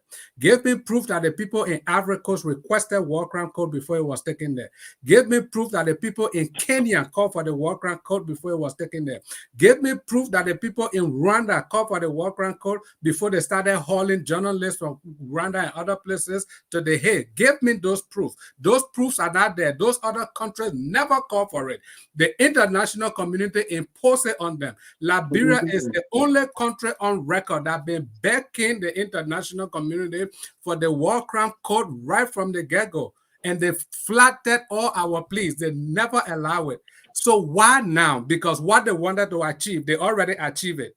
So now they want to bring war crime code. It's a travesty. I don't like people playing on me like that. If you were serious and you wanted to fix Liberia, Ellen should never have been president. Prince Johnson was never going to be senator. You can't blame Prince Johnson now for selling the people of Nimba for money. It happened because that's what the international community wanted. Prince Johnson was never supposed to be senator. Ellen was never supposed to be president. All these people, including George Weah, because George Weah also sponsored rebels. All these people were not supposed to take part in Liberian politics. So my question is, why now? When you've made all the key players that murdered the people, looted the country, destroyed the country to take central power in government, rig the country before you bring in war crime court? That's just my question. I'm not against the war crime court. I'm asking why now? When Liberia was on fire, we were begging for war crime court. You said no. You imposed war crime court on Sierra Leone because you wanted to get Taylor out. The war crime court in Sierra Leone was not for Sierra Leone. It was just to get Taylor out. It was contrived. It was contrived. They never intended to take war crime court to Sierra Leone. But because they wanted Taylor out, the only way they could indict Taylor was let's start a war crime court in Sierra Leone. How can you start war crime court in Sierra Leone for a war that was planned and masterminded in Liberia? Convince me. What sense does it make? So why now? Thank you. Thank you very much. I like the passion you exhibiting, but I think your argument is a little wrong. Okay. Yes, what I think. My first response to you was to bring for you, the famous quote of Dr. King, right? Where we talk about the arc of the moral universe. Yeah. No matter how long it is that it bent toward justice, no matter how long it was people. Not long for Sierra Leone. It was not long for. Yeah, now I will come to the Sierra Leone angle. I'm premising my comment on my earlier. Yeah, I'm premising the comment on the Rwanda, but it was only long for Liberia. But then I gave him the second argument. Your second argument, which I will respond to in a way, is to evoke for you the universality principle of law. Okay. The universality principle of law. Answer your last question, which say, the other people, they didn't ask for it. But under the universality doctrine of law, wherever heinous crimes are committed, like war crimes, slavery, so to speak, you can go on to name those things, right? Wherever they are committed, the global community can make a decision to intervene. That's why you just bring me back. So nothing happened in Liberia. So why didn't the global community? But brother, nothing happened in Liberia. Yeah, I'm answering the question. The second question. Yeah, the second question you asked was. No, hold on, counselor. They rip people intestine out of their stomach. They rip people heart out of their chest. And you said the international community, the global. Don't gloss over important things now. Don't gloss over important things. You know, the way you're going, you will confuse yourself. The Liberia situation. You confusing me that the international community intervened in those other countries because of the heinous crimes. There's no heinous crime that was committed in Rwanda that was not committed in Liberia. But crime that was committed in Sierra Leone that was not committed in Liberia. What kind of heinous crime even happened in Kenya after the 2008 war? What kind of heinous crime happened in Africa that you can compare to Liberia? So how do you convince me? I respect your position. Let me answer the question now. Let me answer a question quickly. You know, I like the energy he's exuding, except that the energy is misdirected because you will take your time to understand these legal things. You know what I mean? If you talk about it, you ask the question why these other people in your country did not ask for the war crime court and the war crime court went there. Yes. The answer to that question is they deplore or they pick upon the universality principle of law. So under that doctrine, where crimes are committed, you can accept the jurisdiction of the international community, go there and prosecute those cases, prosecute crimes, right? Okay. The Liberian government is a sovereign government, so to speak. But if a sovereign government is violating the rights of its people, I'm giving you another example. Hello. Where are you taking us? Yeah, let him finish. Was Sierra Leone not a sovereign government? If I don't answer your question, you're answering. I'm answering the question. You apparently Listen, guys. Let give Isaac the chance. Let him exhaust this idea, and we can come back to you to counter. I think I'm trying to give you, Okay. I've answered the question, and I'm giving you example why these things happen. You ask a question, right? Which I think is a rhetorical question, really. It doesn't really beg any answer, because to say why the other people, they didn't ask for War Crown Co. and War Crown Co. went there. I have an obligation to teach. So I say, look, the reason why it happened in those cases, the people rely on what? Universal principle of law. That's what I say. That's the answer for it. Now, when you come to Liberia, you say, oh, why it didn't happen in Liberia case? Then I take my time to navigate again. Why it didn't happen to Liberia case? The first thing Liberia thought to do, Liberia thought to adhere to the TRC, right? So we say we're going to TRC. Even in South Africa, after the long apartheid, they didn't carry War Crown codes. They went and acceded to transitional justice intervention. They went to what? Truth and Reconciliation Commission. In Liberia, that's what we prayed for at the earlier stages. So the way our TRC went, it was not satisfactory. So thousands of other well-meaning Liberians started advocating and said, look, the TRC did not give us what we wanted. Because it did not give us what we wanted, people who committed heinous crime, they will be held liable for what they did during the war year. So Liberians started advocating for war and economic crimes court. That advocacy is now bearing fruit. So somebody can ask, oh, why we started advocating yesterday? You don't bring it yesterday, you're bringing it now. We're bringing it now. Then my question to you, we bring another American leader question to another American leader aphorism to you, right? If not now, then when? Okay, if they don't bring it now, when do you want them to bring it, brother?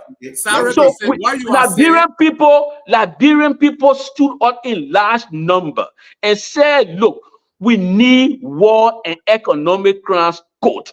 They advocated for it. The international community has now listened and paid attention, and it's not coming to help us. The other thing my brother was saying was with this U.S. president having knowledge or something. So, brother, you voted for Joseph Boakai, you supported Boakai. Boakai drafted an executive order. He didn't tell you, you can't invest with a woman for trying to let the cat out of the bed. Are you going to scale gold her for that? What are you doing? What are you doing? You can't go to Boakai and say, Boakai, the thing you won't tell, why you tell a woman, and I want to vote for you, going to talk to her fight, but you talk to the woman yet. You're going to blame the woman for being earnest, for being transparent? No. You blame the woman like this. That woman is doing her work. She's communicating. She's being informative. And you say, "Oh, we're gonna blame you." Let me help you. Let me help you. Hold on, guys. Hold on. After 1 minute. After if I say hold on, I'll put you in too late. This is what Martin Luther King said, and it all speaks to this very thing we are talking about. The arc of the moral universe is long, but it bends towards justice. Change takes a long time, but it does happen. I say, is that what you're trying to say here? That's what I'm saying. That's what I'm saying. That's what I'm saying.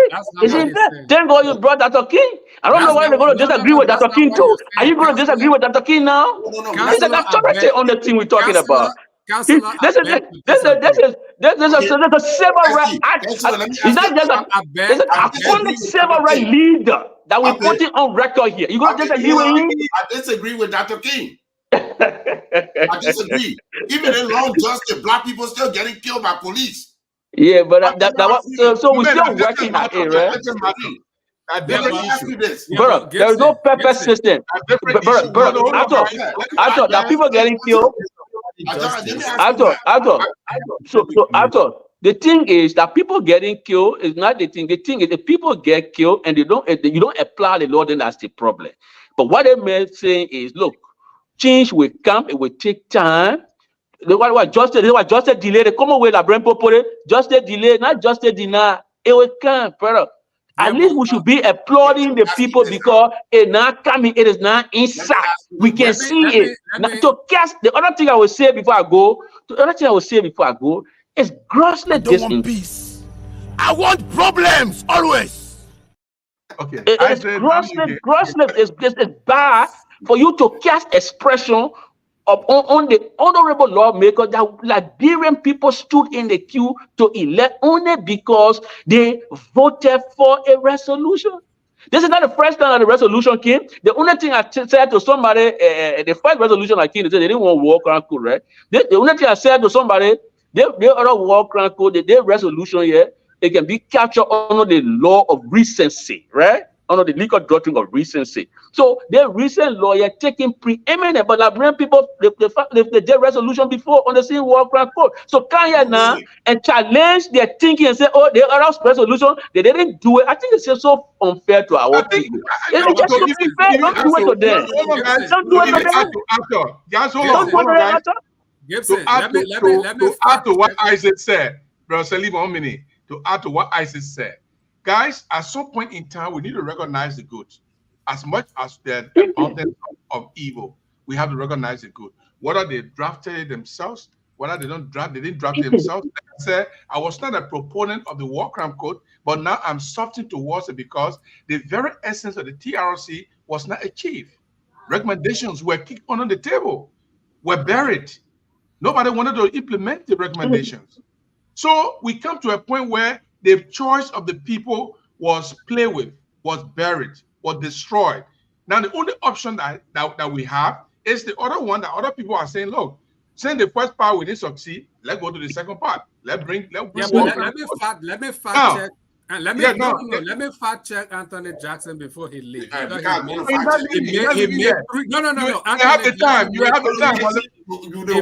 fact check me. Let me finish. You have the time. Let me come and fact check me. Let me finish. Number one, he made 3 erroneous statements, and I will start from the bottom. The last one he said was in Rwanda. Oh, they did not go the war crime code where they went. They No, I didn't go to Rwanda. I don't say Rwanda. I said South Africa. Yeah, sorry. I made reference to South Africa, not Rwanda. Yeah, No. I correct myself. You said South Africa. You did not say Rwanda. South Africa is remote. Rwanda is contemporary of Liberia. The war going on in Rwanda was contemporary. No, hold on. The war going on in Liberia. What are you laughing at? The war going on in Rwanda. Which one happened first? Was happening at the same time as the war going on in Liberia. They were happening concurrently. Yeah. Now, the United Nations, before United Nations, in 2 weeks, over 800 Rwandans were slaughtered. And that's when they dropped Liberia's murder, those who died during the war, to 250,000 because of the embarrassment that the UN faced in Rwanda.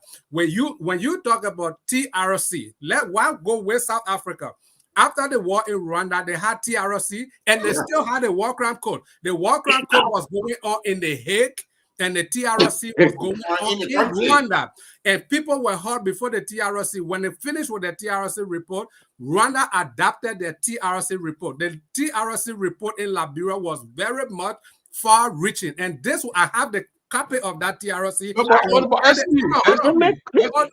on. 1 minute, guys. I have the unedited report of the TRC. The conclusion was all those who took part in the war directly were not to take part in Liberian politics for the next 30 years.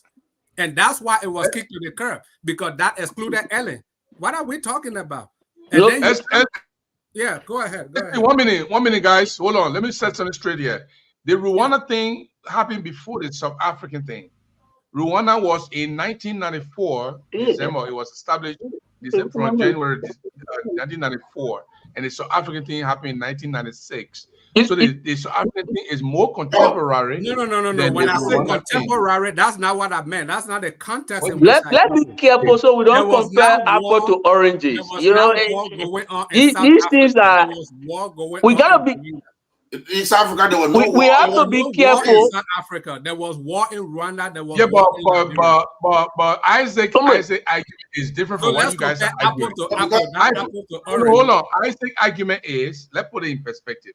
Isaac's argument is, if people have been crying for this war crime, and the people that they elected, they told them go over there and pass a resolution for the war crime code to be established, then why are you against that? No, I'm not against that. I said it's an attorney. You can't be. You are against it because you said they didn't write it. You cannot be. No. Which is that factually accurate? That allegation is not factually accurate either. That allegation, me one drafting committee actually. I got 3 things to fact check. I only said one. Number You, 2. the attorney for law, me one drafting committee in Labrador that drafted that resolution. In America, how you go tell you which committee No, drafted because he it? said not factual. It's not factual. I can say that and tell you not factual. Okay, I said, I thought you have no evidence to show. No, I thought you have no evidence to show. My thing is, police and friends. Police and friends. Police and friends. Okay, let's take Isaac. Let the police and friends. I want to clarify something before Isaac goes. I have not said my 2 points. I only said one. But your other point with Rwanda and South Africa, they were 2 points. They were clashing. South Africa did not fight war. Rwanda fought war and Liberia fought war, and it was happening at the same time. So if you want to compare, do apples to apples. Don't do apples to oranges. Liberia and Sierra Leone and Rwanda, they fought war. They had gross human rights violation. Rwanda had both TRC and War Crime Court. Now, according to Counsel Anthony Jackson, he said a universal principle of law is that when a country witness heinous crime, the international community has the right to go there and impose these things. That's what he said. And then number 2, he said, because Liberia is a sovereign country. The question I'm asking are you telling me there were no heinous crime committed in Liberia? Why? No, I was trying to. You see, let me answer that before you come in. I was trying to explain something about the sovereign thing, and then you didn't give me a chance to interrupt. Why did the universal principle of law Brother Salih, let me answer the question here a little bit. Brother Salih, calm down. Let me answer the question here for you a little bit. Yeah. It looks like we are missing the point here. During the time of the transitions, yes, when they were transitional leaders, it was not possible to bring any war crime code, because when the war crime code for Sierra Leone was established, after the UN passed the resolution, they sent it to Sierra Leone. The Sierra Leone Parliament adopted it before it became active. At that point, if the UN has established a war crime code and they send it to Charter, can they adapt it? They say, yeah, you can prosecute us. Even when Judy Bryan was there was no total disarmament. People still had gone all over the place. They were trying to find peace. Taylor came, there was no way to send it to Taylor and say, we want to prosecute you, therefore we want you to sign this war crime code resolution. When Ellie came, everybody was hopeful, but Ellie herself, she was included in the TRC report, barred for 30 years not to take power, and she was considered as architect of the war. So let me come in over there and explain. I think we still have a little thing to explain here. When I started to talk about, I was trying to draw an analogy. Hello. I'm trying to, but you see, I'm trying to explain. Hold on, guys. Hold on. The man got to go. We can argue for the men. I don't know. You see, when I started this conversation, by putting Dr. King on record, and you put it up, right? Somebody said they still disagree with it. Then that's a person ready to disagree. But at least I made effort to explain something why we can't be time fixated to say, oh, why it ain't happening that time? I said, when I happen again, because I don't understand what the argument is about. Because it ain't happened yesterday, it shouldn't happen at all. What kind of argument is this? This is something good about to happen. So it doesn't matter. It matters later when it happens. So that's why I brought the arc of the moral universe. The other thing I brought for your consideration is we're talking about, oh, the other people, they didn't ask for it, and it happens there. That's how I brought the universality principle of law. The under this principle here, sovereign government, they get right to take care of life and property. But when they are not taking care of life and property, when they're shooting their own people, when they're not in control, like we had the civil war in Liberia, right? Chancellor them brought some war there. They couldn't manage it. They're killing people. All of that, you see, universal principle that we got to get ECOWAS and ECOWAS to get involved to stop it. Even though Liberia was a sovereign country, but it couldn't take care of its sovereign people. And the same principle I try to explain to you here, that even though the other people, they didn't ask for it, but based on the nature of the level of killing that took place in those places, it was within the jurisdiction of the international community to make a decision. They made that decision. Say, look, let's carry code on our side, even though the people they didn't ask for it. In Liberia, our earlier decision was, what? Look, we were going to Accra, we would draw a Roma. You're misleading people. Let me finish. In Kenya, I don't like people misleading people. In Kenya, 2008, it was only 200 and maybe 70 people that died after the post-election war. They did not cut anybody's hand. They did not rip anybody's heart out of their chest. They didn't do anything. International community, according to your universality principle of law, they forced war crime court on Kenya, but in Liberia, where people's heart were ripped out of their chest, you saying that universality could not come to Liberia? Are you? This argument you're making, the argument. So how am I misleading people? If I explain things, I'm misleading people. Because the misleading statement is anywhere the international community see that the people can't help themselves and there is heinous crime committed, they have the right to go there to impose these things. The question I ask you, didn't those things happen? Do you disagree with that? Do you disagree with that? I agree with you, but why? So, but why you say misleading people? Why didn't they do it in Liberia? Why? So that's what I say. But so I don't know what your disagreement is. I'm trying to explain to you, and you say you don't disagree. You just said you agree with me. You say you agree with me when I talk about the principle. So let's say, hold on, guys. The universality principle cannot go Kenya and skip Liberia because that's okay, guys. Hold on, but 1 minute, my friend. Only 1 minute, bro. I say 1 minute. Let's set some records straight here. There wasn't any war crime court for Kenya. There was the International Criminal Court. They identify 6 individuals in Kenya that should be arrested and that is war crime code. That's it. That's how. No, it's not. The ICC was established long ago. Because of that violence. Hold on now, let me finish. Let me finish. Mr. Jeru, hold on. If you speak together, hold on, let me finish. Hold on, hold your peace. Hold your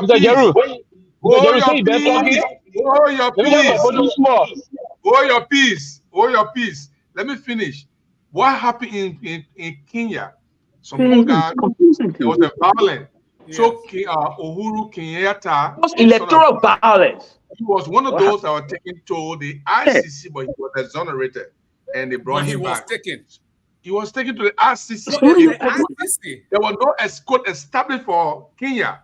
But the court was already there in the Hague. They don't have to say, well, these things happen, so that's what we're talking about. So why did it is not what we're talking about here. What we're talking about in Liberia here is a court specifically for Liberia, not the ICC. They took Charles Taylor to the Hague. They did not try Charles Taylor in Sierra Leone. No, they tried Charles Taylor in Sierra Leone. They tried Charles Taylor in Sierra Leone. Hold on. Let's set the record straight. I was the only journalist from Liberia that flew to Sierra Leone to see the indictment of Charles Taylor. Charles Taylor was indicted in Sierra Leone, and after he was detained, then they asked Great Britain to provide a prison. That's how they transferred the case to the Hague for security reasons. But the case started from Sierra Leone. The ICC. Because that was the sin, because Sierra Leone was the sin of the crime. The point we are making that you guys are missing is the timeliness of the court has nothing to do with the veracity of the act. Is the court wrong because it took long? Is the justice? Let me finish. I can't tell you. Why again? I'll report you. Is justice not attainable? Is justice not attainable just because it took long? Or is it because the lawmakers you assume that they are not able to write, and that U.S. people wrote the resolution and brought it? Is that not in our favor? That's No, not the that- argument. that's The not argument Let me is go to the Zaza. Let me go argument to is Maya Zaza. escape us and Let me allow go the to Maya criminals Zaza. to rule Because you us. don't want me to cancel Jassy. I'll come to you, but I'll come to you. And Maya Zaza, that's Mr. spoken. Jerry, yeah, Yeah. thank you for having me. Hello to everyone. I think what the people are saying, myself, I have the same feeling. 7 years ago, I wrote similar thing like that. Why is it you are able to indict people from several from Ivory Coast? There were no war chronicle for Ivory Coast, but people were indicted from Ivory Coast. There were no war chronicle for Kenya, but people were indicted from Kenya. There were no war chronicle for Rwanda, but people were indicted from there. Why you say you did that around us and even established a war chronicle in Sierra Leone, but you did nothing for Liberia? That's the question people are asking. That's the question we're asking. There was no war chronicle for Kenya, but people were indicted in Kenya for what happened in Kenya. There was no war chronicle for Ivory Coast, but people were indicted in Ivory Coast for what happened in Ivory Coast. What happens to Liberia? That is a question. We are not What questioning happened it. to Liberia? Yeah, okay, listen now. We are not questioning the timing, we are not questioning the resolution, but why you talk so So you are not. long to deal with other people and you forget about us? What happened? What was the reason? You forget about us. There's a question, and I think the question is legit. That's the Why question you we're dealing to asking. other people and you left us out? This is a bit entertaining, right? Even the creator of the heaven and the earth. For those of us who go to church and read Bible, if you read Ecclesiastes, it will say that there is a time for everything. So God must be a just God, but He's not a fair God. What we now having here is justice So that Gibson, see coming. what we're saying, right? So you can't start arguing now. Brother, let's take our time. Let's take our time and navigate these things. Let me move out from there. After you argue. Let's take our time and navigate these things to understand each other, right? You're talking a lawyer. If you look at what I want to say now is, if you look at sometimes you want to take the petition, maybe tell the international community, ask them, but why you do that? Why you do that? Why you do that? The standards could be different, but for me, the bare rock principle is that first to look at the magnitude of what happened in Liberia. This thing about there's not just war, it's war and economic crimes code. So to deal with this thing exhaustively, it's not about picking up one or two persons and carrying it out to the Hague or some other place. So there could be a different standard that being applied to Liberia's situation based on the peculiar nature of what obtained in Liberia.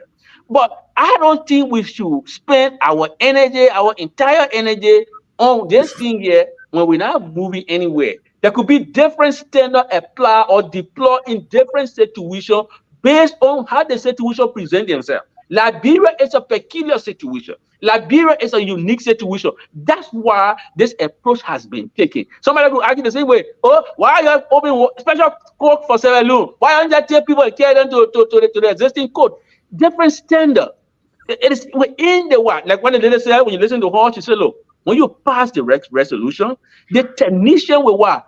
Do the architectural design of how the court will look like and how we will carry people to it. So the different standard, different situation, different formula will be deployed.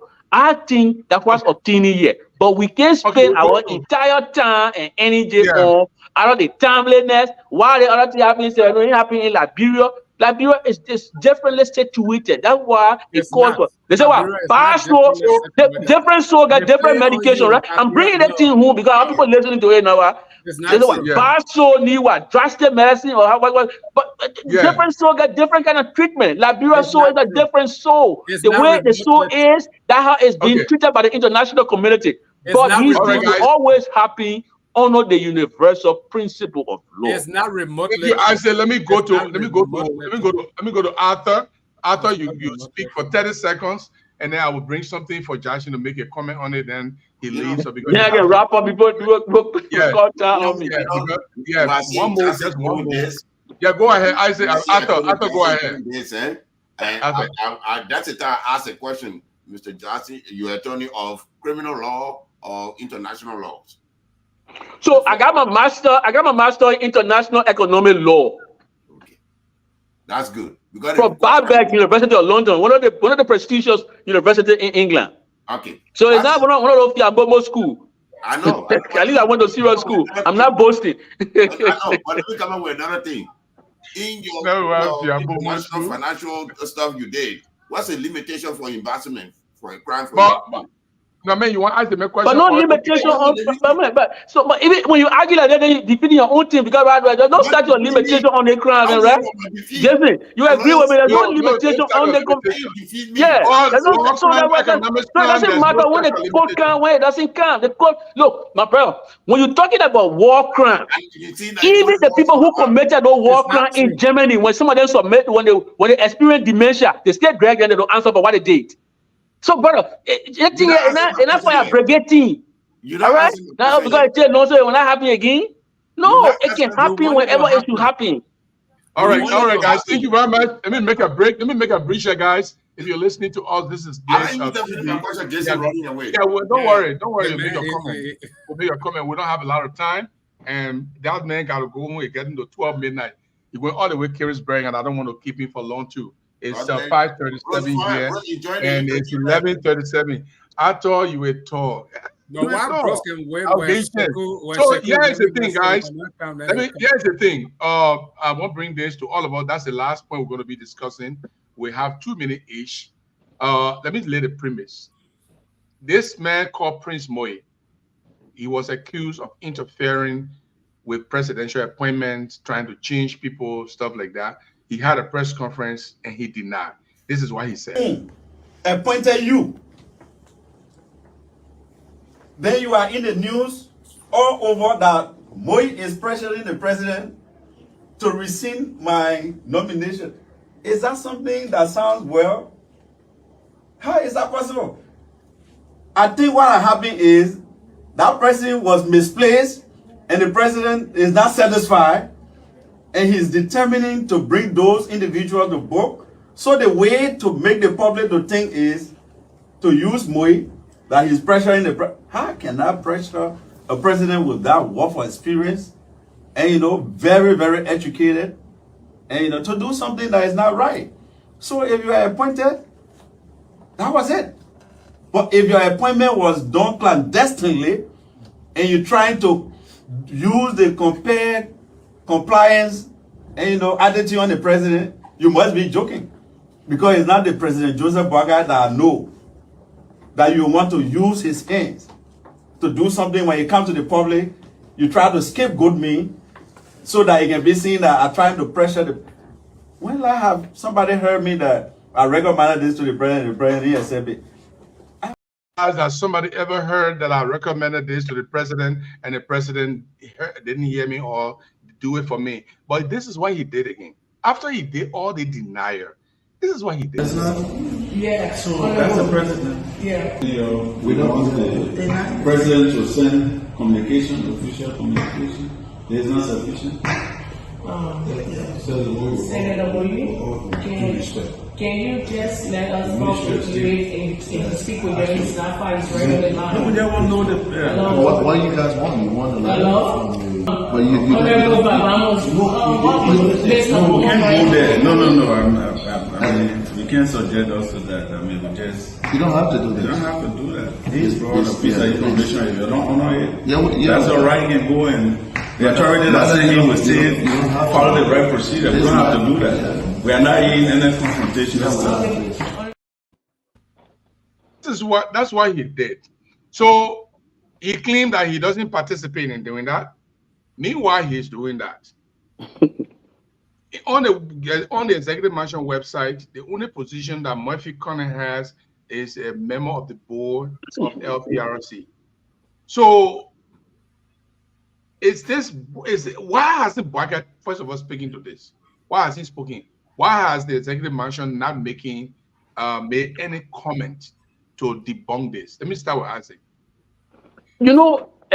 The conduct of this senator makes Boakai look very bad. It makes him look weak, because it makes Boakai comes across as a puppet president who just takes, out of directive from these people around him or being easily manipulated by these boys, right? Because if Bwaka was in charge, this Moye man will not be exercising all the energy unwittingly, right? This man here taking people knee from this, twisting people knee around. It just shows that Bwaka is not in charge. It goes back to our earlier argument that Bwaka was either too old or too sick to lead effectively.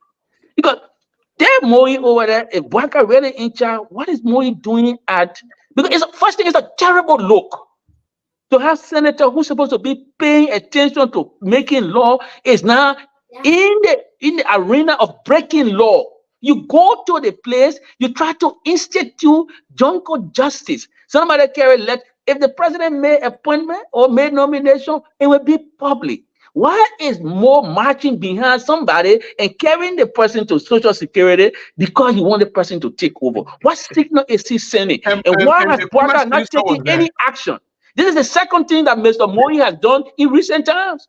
And you see no more, and I want to say moral outrage, even from Mr. Bwaka. The other time I was sitting there, I was seeing, but what's wrong with the Bwaka puppy? Thing happening in Kema. I'm digressing, but it's important to digress. Something happened in Kema. It is reported that Liberian citizens died. The executive mansion has not been able to express any moral outrage. They leave it to a policeman. A policeman is not the head of government. I wanted the president or the executive mansion to say that the president is appalled by what happened in Kema, and as such, he has directed the police to do this.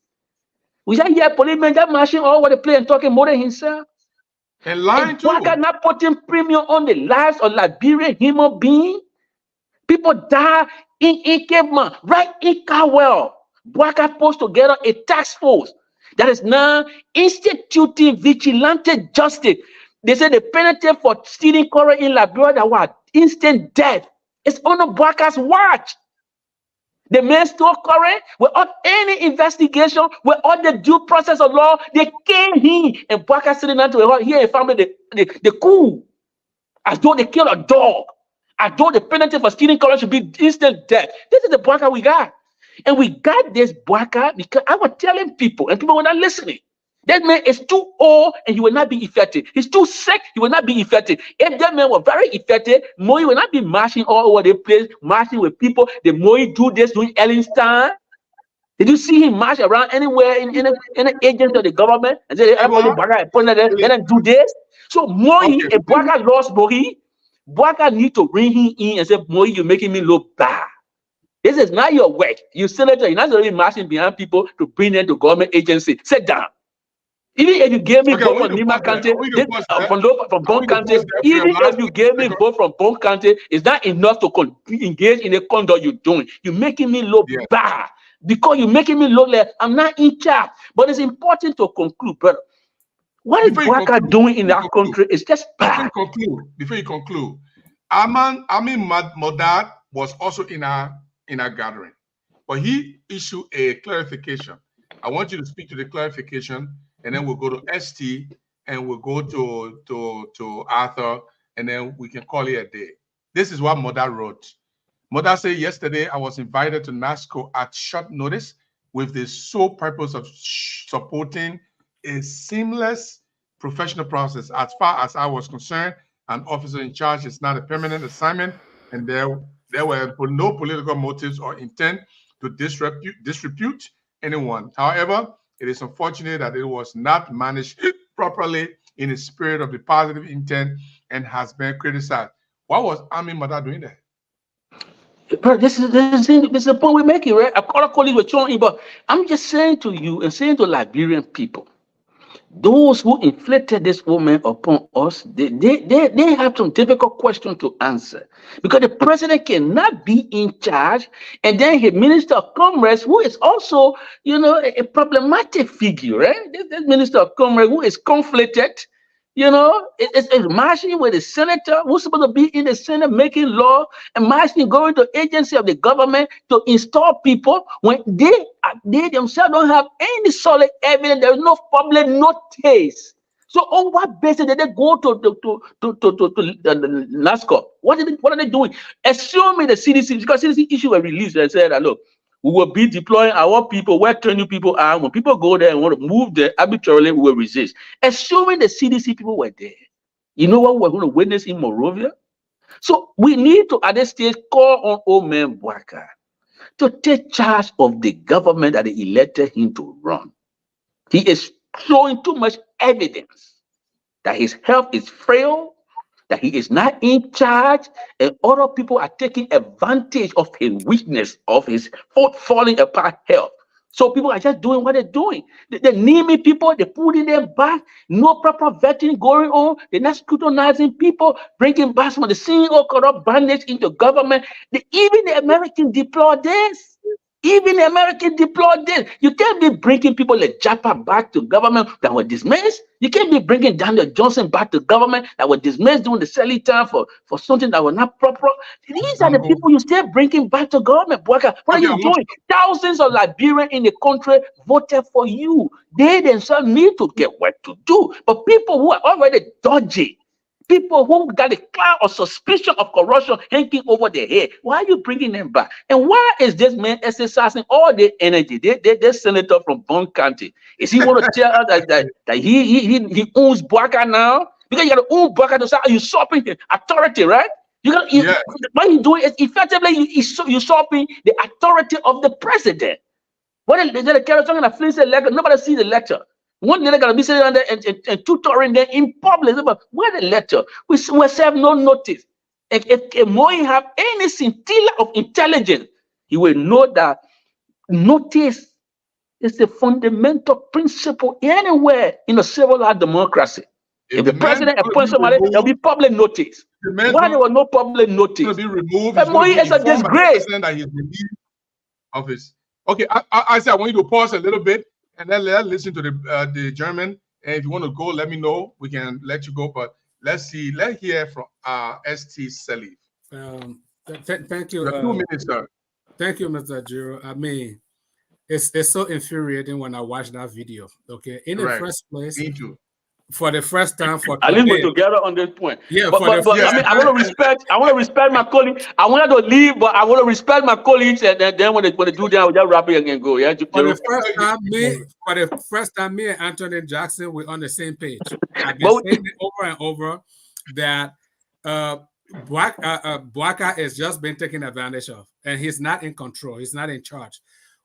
You see what happened around the world. Let's use the U.S. If U.S. citizens were, even if they say mass shooting, there are two things the president does. The president either visit that state and meet with the families of the victims, or he places a phone call and speaks with the families of the victim. Since this thing happened in Cape Mount, Joseph Bwaka has not issued a statement. He has not gone. He has not spoken with the family of the victim. He left that to the Speaker of the House, which is not what he's supposed to be doing. There was the Speaker who put together a task force to go there and even gather information. This is a dereliction of duty on the part of Joseph Bwaka, and he could be impeached for that because those are Liberian citizens. So what do you expect? I watched that video. Disclaimer, Amin Modad is my personal friend. When I go to Liberia, I stay at his hotel. He gave me food. We're classmates from high school. Okay. So I saw him in that meeting. I saw the chairman of UP in that meeting. Okay. They said the president had written a letter and signed. Okay. The lady said, no problem. We have not received that notice. We've not seen it on the Executive Mansion website. We have not got any communication from Executive Mansion. So let me call somebody from there to confirm. And I will put the phone on speaker. They all said no. They got up and they left. Why are they the ones doing it? Why should a senator be the one? Why should a minister from another ministry be the one to take letter to somewhere else? Why should the party chairman? Those are not in their purview. So why are they doing this? This is a sign of grifting. This is a sign of incompetence. This is a sign of irresponsible government, irresponsible leadership. Bouaka is not in charge. And if this is how we are beginning, I can only see what will happen in the middle and towards the end. This is very irresponsible. And the rescue, that name on them, rescue mission or rescue train, I think the train derailed long time ago. Arthur. Thank you, and I want to thank the attorney for his extensive experience. And it's going to sound strange, but I agree with him that yeah, it's strange. Yeah, because you are strange. I thought we can agree and disagree, my man. I thought the disco. I say it would sound strange, but I agree with you because what happening, you see, Isaac and Essie and Gerald, if you don't know how politics and bureaucracy works, you will become a gangster like what a man that were on the UN security team, a permanent representative of the UN from Liberia, I think Brown something, and we had dismissed the man because he was acting a gangster. You, as a commerce minister, you hold a higher clearance among every one of them that went over there. Because the senator crossed over from your house where he had no business doing whatever he's doing in the executive branch.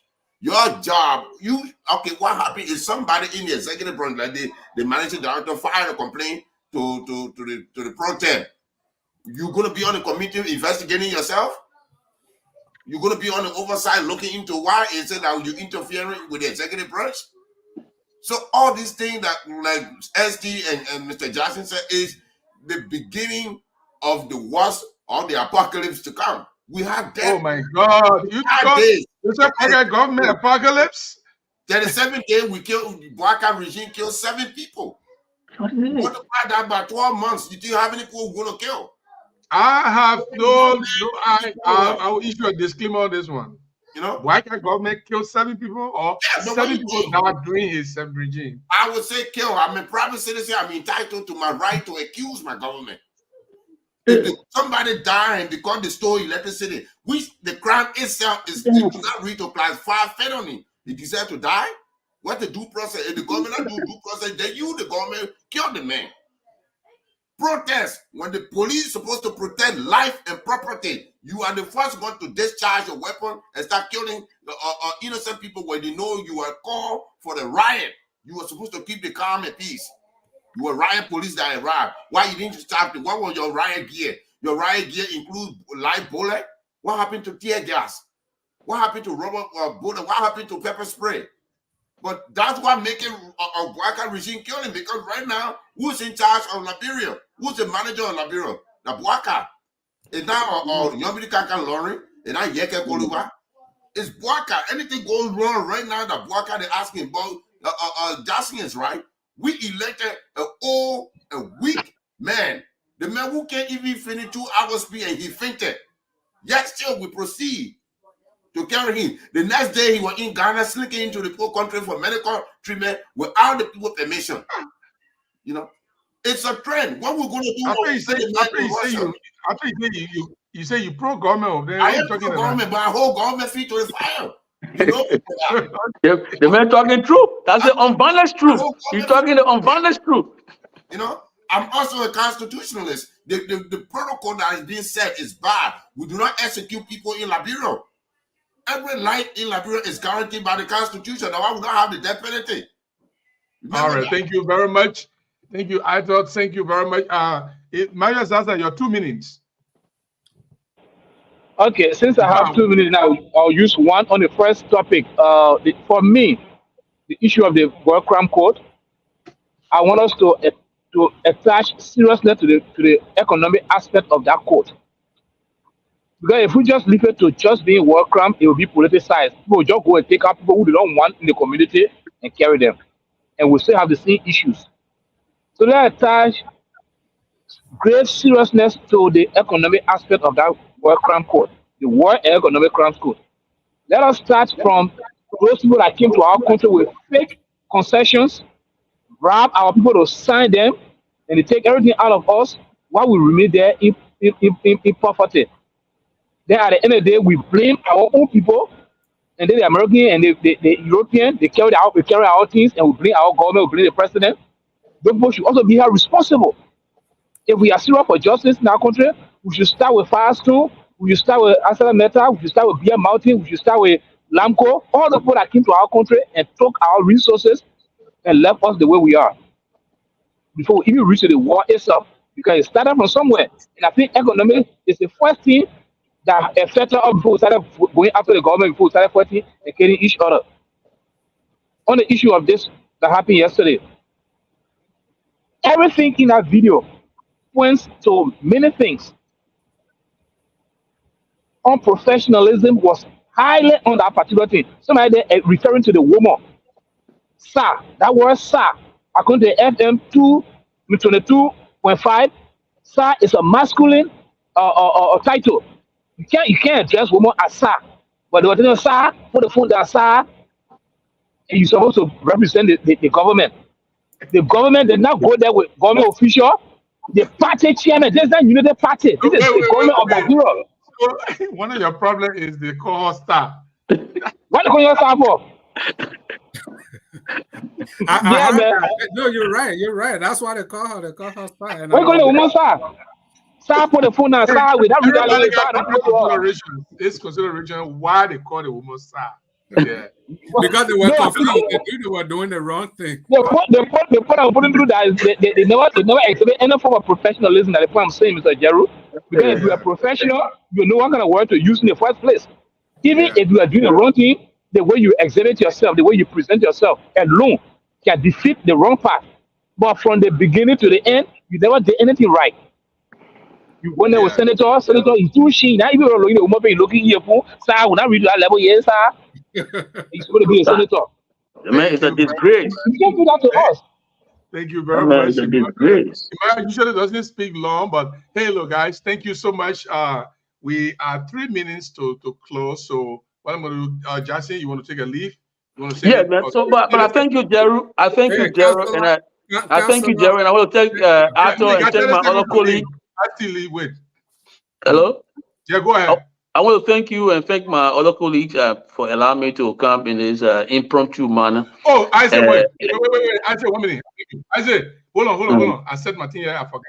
Let's do this for our people. Yumutro Kankranka. Thank you for coming. Breakable Power. Thank you. Say that's true when Isaac was speaking. Sami Ivy, my manager, all the way there in Duason. Nathan Dennis say maybe a referendum is needed. And let me put this one on the screen here. Yamutro Kranka say, I am here watching my Basa educated brother, Mr. Isaac Jackson. Let me go get my dictionary. Yeah. My man, they may want Basa down the conversation, but I thank him for the one sentiment. But Gerald, you know, I want to pick up on what Arthur said, which I'll read the comments. Read the comments. I'll comment. I will beg you, please. The War and Economic Crimes Court both is needed desperately.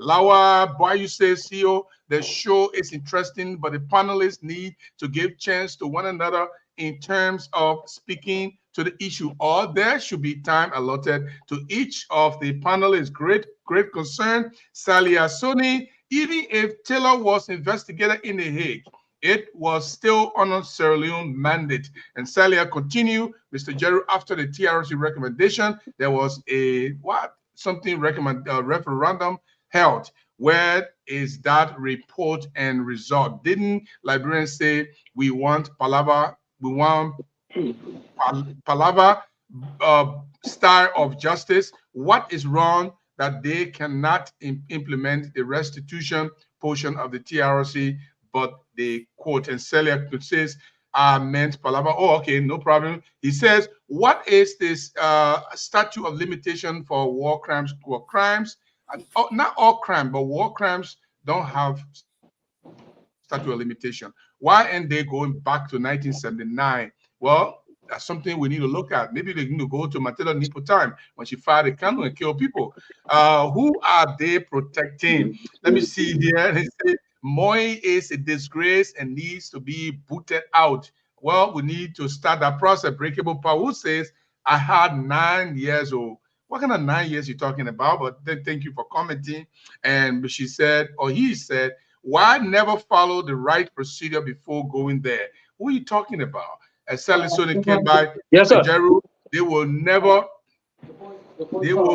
speak because there is no leader in charge. After Luther Tappet, let me take the gap for the screen. So let me take for the screen so it can be after Luther Tappet mismanaged 650,000 United States dollars. What has Bwaka done about it? Well, this is something we need to look into and see. They want Jebose, Brother Jackson, that Liberia we in so we getting there. And he continues.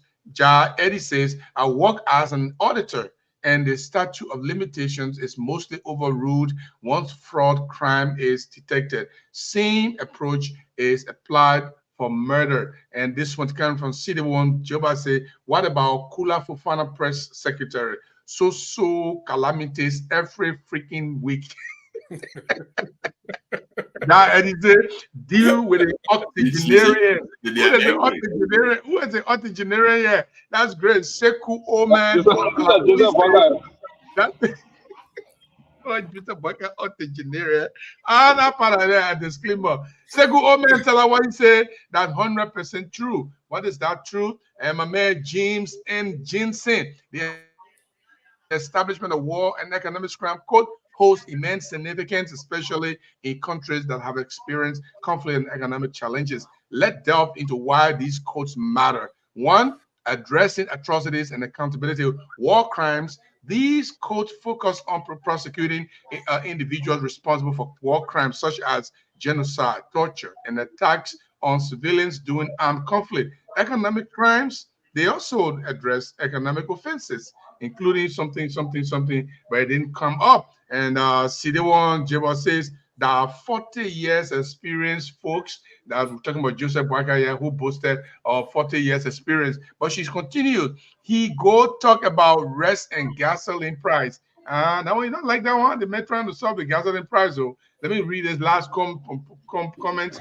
and then we'll be done with that. Thanks you for the breaking Anthony Ashley Johnson to the show. This should not be the end because he really added flavor to the show today. Again, no disrespect to any, to my two best panelists, ST Salif and my own brother, big brother, Arthur Solo. He really enhanced the working today. And this one is the last, probably. Don't want to write anything again.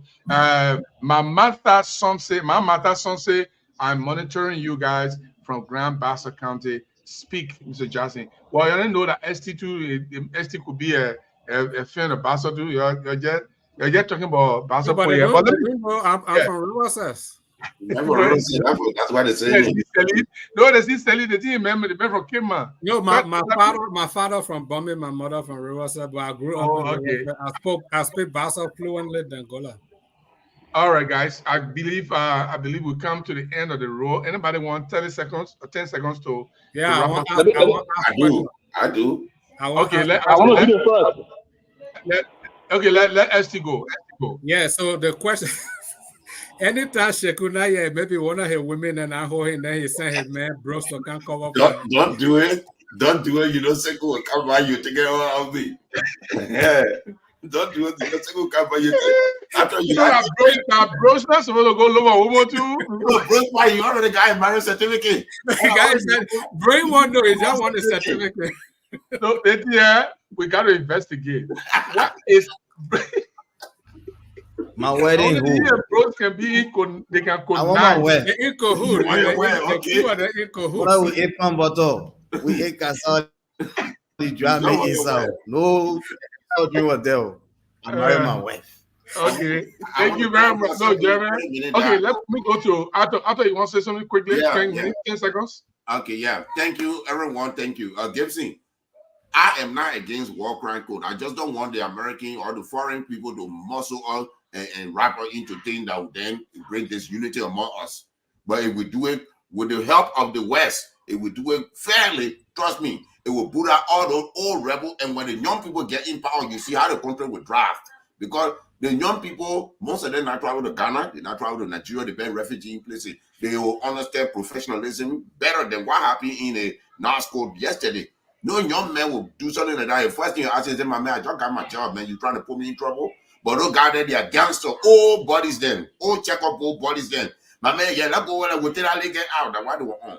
But war and economic crackle is the best way to go. And I can show you, Labrepo will love it. We just have to do it the right way. That's all. Thank you very much. Emmanuel, you want to do 10 seconds? Yeah, thank you, Mr. Jerry. I'm sorry for coming late. This show is important. I just want us to actually be to the issues. I forget we're getting an issue so that the people listening to us, because some people leave their business schedule and come to us. They want to learn certain things because they want to go back. You know, in Labrador today, they argue too much. People want IQ. Some people want to get information from here and go argue with it. So when they come, when they explain that data, they come to us, let us provide the information at least to get them boosted. So that when they go talk to their friends tomorrow, they say, they mess smart.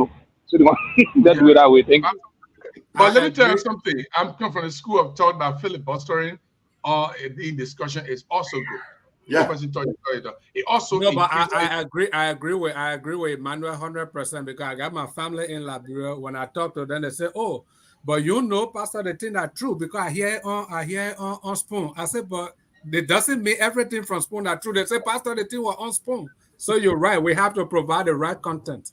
We have the right, we should provide the right content, make a research, and if there's something that's not right, we'll make sure we correct it. But guys, I want to say thank you very much, Brooks. We're going to leave a message to Sekou. There's a guy I was watching this morning on the FM that was saying something about supporter of Joe Penn. He brought so much tabata and is unprofessional. Opinion. No, in my opinion, he keep his video accusing other people with no evidence. It upset the viewer. But why you not going in? You are going in. No, but I didn't get a number to call. I tried Johnny Sekou to post it, but it was very bad. Okay, all right. I would let Sekou know, but I will watch it and see what you're talking about. Guys, thank you very much. Really, tomorrow again. Today we didn't have our correspondent report. Tomorrow we start 4 o'clock our discussion. Thank you very much. And goodbye for now. Good night, everybody. Thank you, Brooks. Thank you. All right. Let me see. Let me take the